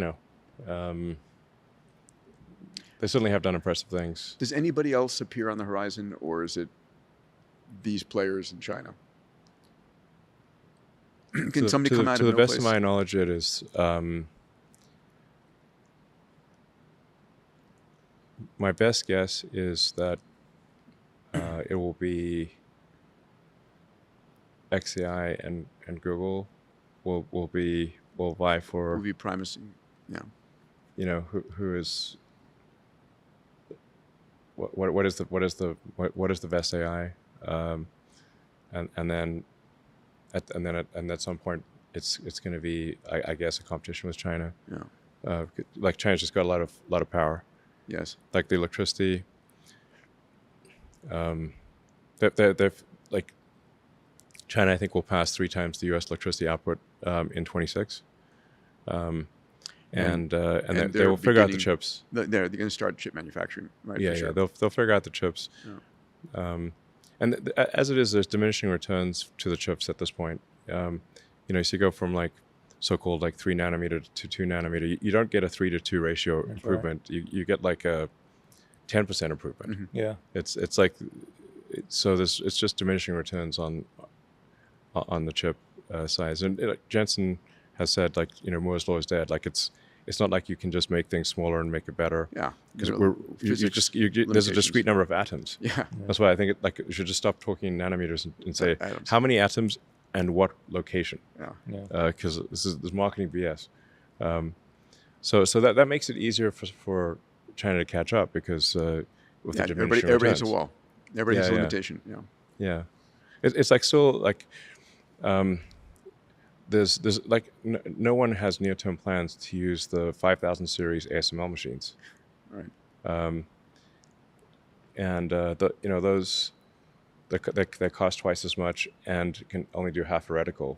And they probably have some improvements in the works, but it's basically half the chip for twice as much for a gain that is relatively small. Mm-hmm. So, anyway, the point is that that China's going to have more power than anyone else, and probably will have more chips. It's a great insight because I think a lot of people are used to the chip wars where I'm running single-threaded code. I need the CPU to double in speed, and I can increase the price, but I need that out in an 18-month cycle time or less. We've been doing that for so long now that nobody can see that it doesn't matter. You can buy Intel or you can build your own fabs and you can use them for a much longer period of time. Oh, yeah, absolutely. Much longer. I totally agree. In fact, so like our AI4 chip, which is relatively primitive at this point, the same fab that makes that, if we apply the AI6 logic design to the fab, which it's a nominally 5 nanometer fab. Yep. We can easily get an order of magnitude better output in the same fab. Yeah. Yeah, and the other thing concurrent with that is that the volume, if you just 50x the number of chips, can you do something useful with it? You used to not be able to. You'd be like, well, now I've got 5 CPUs, but I still have the same single-threaded code. What am I going to do with 5 Excel spreadsheets side by side? Now it's like, no, I can translate that into useful intelligence instantaneously. Yes, exactly. It's not constrained by humans. It's not a human productivity amplifier. It's an independent productivity generator. Dead right. So many people have missed this, the importance of this. And this is where China, China makes far more solar panels than we do. And we're like, well, by but they'll a crazy never degree, catch up. actually. It's a crazy degree. Crazy degree. If they do Yeah. that in chips, you're like, well, but who cares? They're 7 nanometer. Like, Oh, no. It's wrong. Yes, correct. Yeah. I mean, based on current trends, China will far exceed the rest of the world in AI compute. So That's not good. What happens then? You've got XAI and Google and China Inc. Let's call it that for the moment, and you've got massive amount of ASI level compute that, frankly, the only thing that understands the other ASI level compute is the ASI here. Can they all just play together? Is it Darwinian? There might be some Darwinian element to it.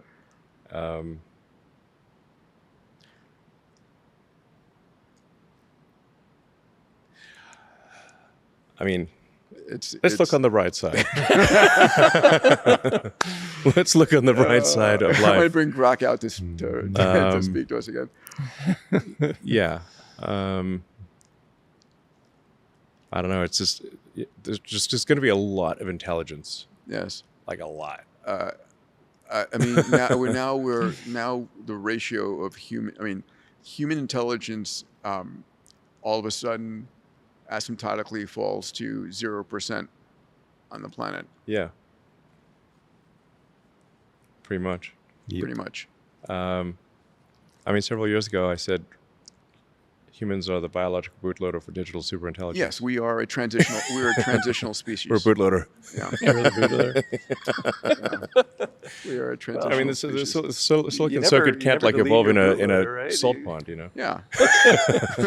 So you need a bootloader. We're the bootloader. Yes. Yeah, but Yeah. you would never, ever impair your bootloader. Yeah. So you know, You hopefully might need it. we've probably been a good bootloader, Yeah. and it's nice to us in the future. Is this where we want to end the pod? Most people don't know what a bootloader even is. Oh my God. Yes, Yeah. boot disks are a far and distant memory. Well, we can make a always look at the bright side of life like Song. clone song. Yeah. Yeah, we can clone that and make that the closing theme. That'd be awesome.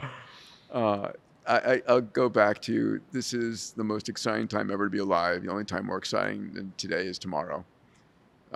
Yeah. And I mean, it's interesting that we're heading towards a world in which any single person can have their grandest dreams become true. Yeah. It's like Walt Disney, word for word. You gotta make that into a new exhibit. Like I said, I think you asked like about like sci-fi that's, you know, like is a non-dystopian future. Right. The Banks books are Yes. probably the best. You should pay a producer to go and make those. Those are the culture books, which is Consider Phlebas, which is Gurgitch, just for my wife. I want her because she was like, what the hell are you reading? Well, the way Consider Phlebas starts out is, yeah, I mean, it's a little. I mean, the hopeful thing is that I mean, he starts off being drowned in shit. That's a good opening scene. We really, yeah. How do you not make that movie? It can be a little off-putting to some people, you know. You need to get through the first few hundred pages. People don't walk out of a movie in the first 5 minutes, though. They'll give it, you know, they'll get into it. Yeah, it's like Player of Games might be a better book to start off with than Consider that was Phlebas. that I enjoyed. Humans still exist in this future, which is a good thing. Yes, they do. A lot of humans. Yeah. In that future, there are trillions of humans. Well, we need to get the reproduction rate up. Yeah, Yeah. we do. By the way, you know, my friend Ben Lamb's company, Colossal, is making artificial wombs. He's the company bringing back the woolly mammoth and bringing back the saber-toothed tiger and all of these. When do we get? Oh, can we have? I'd like to have a miniature pet woolly mammoth as a pet. Okay. Well, you know, he made With the tusks. Wouldn't that be adorable? He made You're on the your woolly chest in the mouse. bed. Yeah, it's just like it's Licking just, you in the face. Yeah, it's just like sort of trundling around the house, you know. But what would your optimal size be? Like? He It'd made be adorable. You know what they've learned how to do is to Little tusks and everything. Yeah, but- they've Yeah, a miniature woolly mammoth would be an epic pet. learned how to manipulate. I mean, look what we did with wolves. Yeah, we turned them into brought little back- he brought We turned a chihuahuas. wolf into a little Yeah, he a brought plush back, toy dog. we he brought did back the this. dire wolf as well. But he made the woolly mouse. wonder, yeah. There's a woolly mouse now Okay. that Does that it have exists. tusks? No tusks. Different gene or what? I was there. I was there. He's in Dallas. Not He's in connected. Dallas, not Parker. I was Okay. visiting him, and he said, "Our scientists are going to a tusk conference next week Okay. to talk about all of the genes involved in tusk So creation." they want to make it's they want to not put an tusks acronym? on the mouse. No, on the woolly mouse. But I mean, Why they could not? probably add it to the mouse. That'd be cute. Until it pokes It's you. like a mouse-sized woolly mammoth. That's just going to freak people out. The little woolly mammoth will sell. Yeah. That's The gonna be. tusk mouse will not sell. Yeah, Sounds that's gonna dangerous. crush. I mean, Too creepy. you thought Labradoodle was cool when you see the woolly mammoth. Yeah. A little it's- saber-toothed tiger would be good too. Yeah. Like, Okay, get as a both. cat, yeah. Yeah, as a cat. Cat size. Those things, those teeth come down to like here. Yeah. I don't know how they actually bite, but they did they actually bite with I those don't things? know. I don't know if they can open them. Not my. The teeth seem expertise kind here. of like sort of unwieldy, you know. Yeah, they're just for show. They look good. They're like Yeah, like jewelry. but no dinosaurs. No, not know- legal or not. I think Jurassic Park's a great idea. I mean, Really, you mean, didn't see Well, the end of the movie. The AIs will help us with that. nothing's perfect. Oh yeah, that went really well. I mean, if there was an island with a whole bunch of dinosaurs, There you go. 100%. Yes, I'd pay a lot for that. Yeah, admission and fee. it's like once in a while somebody gets chomped by a dinosaur. You're like, what's the, if it's 1 in a million, I'll still go. What were they missing? Lysine? No, Or- they're the DNA. The oldest DNA that's been recovered is like 1.2 million years. Oh, you can just wing it though. Just Yeah, just make try it look like that, combinations.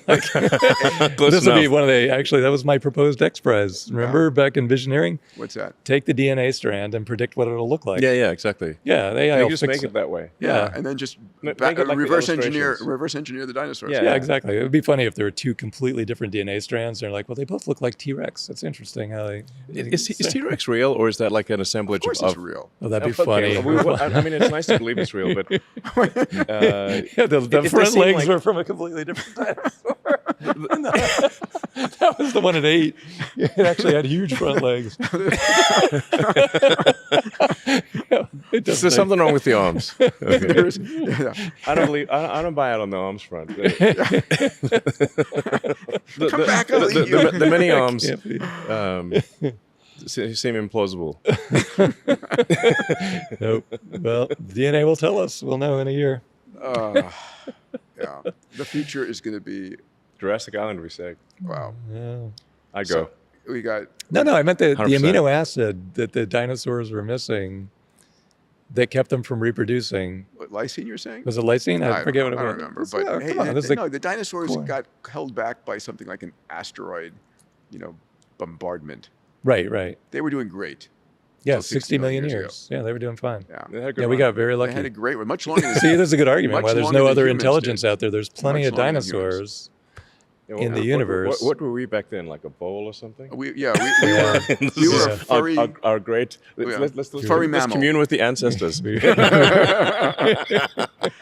You know, were very good at hiding. It is amazing we went We from tasted from horrible. a little rat, little mole to us in Yeah. 60 million years. Doesn't seem that long. That's why no one believed Darwin. Yeah. It's like doesn't seem plausible. It's a long time. 60. Yeah, You it know, turns out it is. Yeah. Yeah. You're making robots, but it's interesting. I think it'll be a lot more interesting to design biological robots, like a little cat that goes around and pees stain remover and eats lint off the carpet.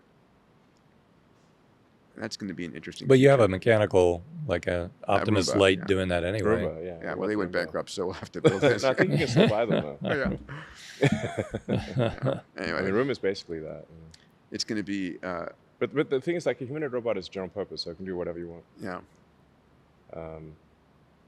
Yeah, they were too early. No vision system, no GB300. How do you build a Roomba that works? I think the idea of having an Optimus vacuum is like the most underused asset.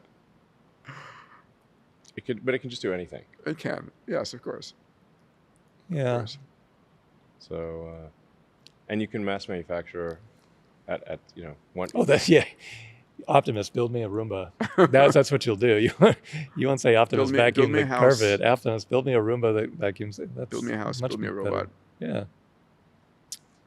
It's going to be a lot of robots. Maybe we should do this once a year. Checkpoint. I would like that. Checkpoint? Okay. That's going to be... So we can roll back the... Yeah, what did we say a what year were ago? predictions last year? Yeah. All right. Well, we can always control it. We can cut to what was We'll right. cut out the buzz. Are you selling hope? As a matter of fact, it worked out really well. You pull up in your Tesla, like, hey, I bought this with my... Dollars per hope,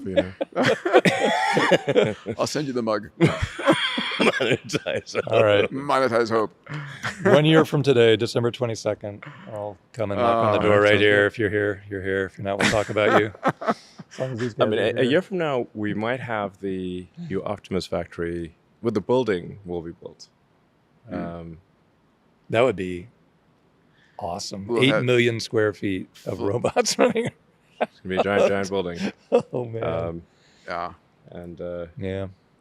They freak me out when they're recharging. They're just like hanging there. It's like, what's wrong with that thing?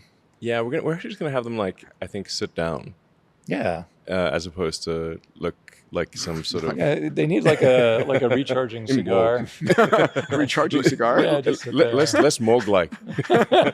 Just napping here with a book. Yeah. That'd be much Yeah. better. Right now, they're just like literally like, is it dead? Just limp. Yeah, that's a good point. That's a big contribution from this particular pod. All right, till next year then. All right, right. sounds good. It's a date. Thanks, buddy. Awesome, guys. If you made it to the end of this episode, which you obviously did, I consider you a moonshot mate. Every week, my moonshot mates and I spend a lot of energy and time to really deliver you the news that matters. If you're a subscriber, thank you. If you're not a subscriber yet, please consider subscribing so you get the news as it comes out. I also want to invite you to join me on my weekly newsletter called Meta Trends. I have a research team. You may not know this, but we spend the entire week looking at the meta trends that are impacting your family, your company, your industry, your nation. And I put this into a 2-minute read every week. If you'd like to get access to the Meta Trends newsletter every week, go to diamandis.com/metatrends. That's diamandis.com/metatrends. Thank you again for joining us today. It's a blast for us to put this together every week.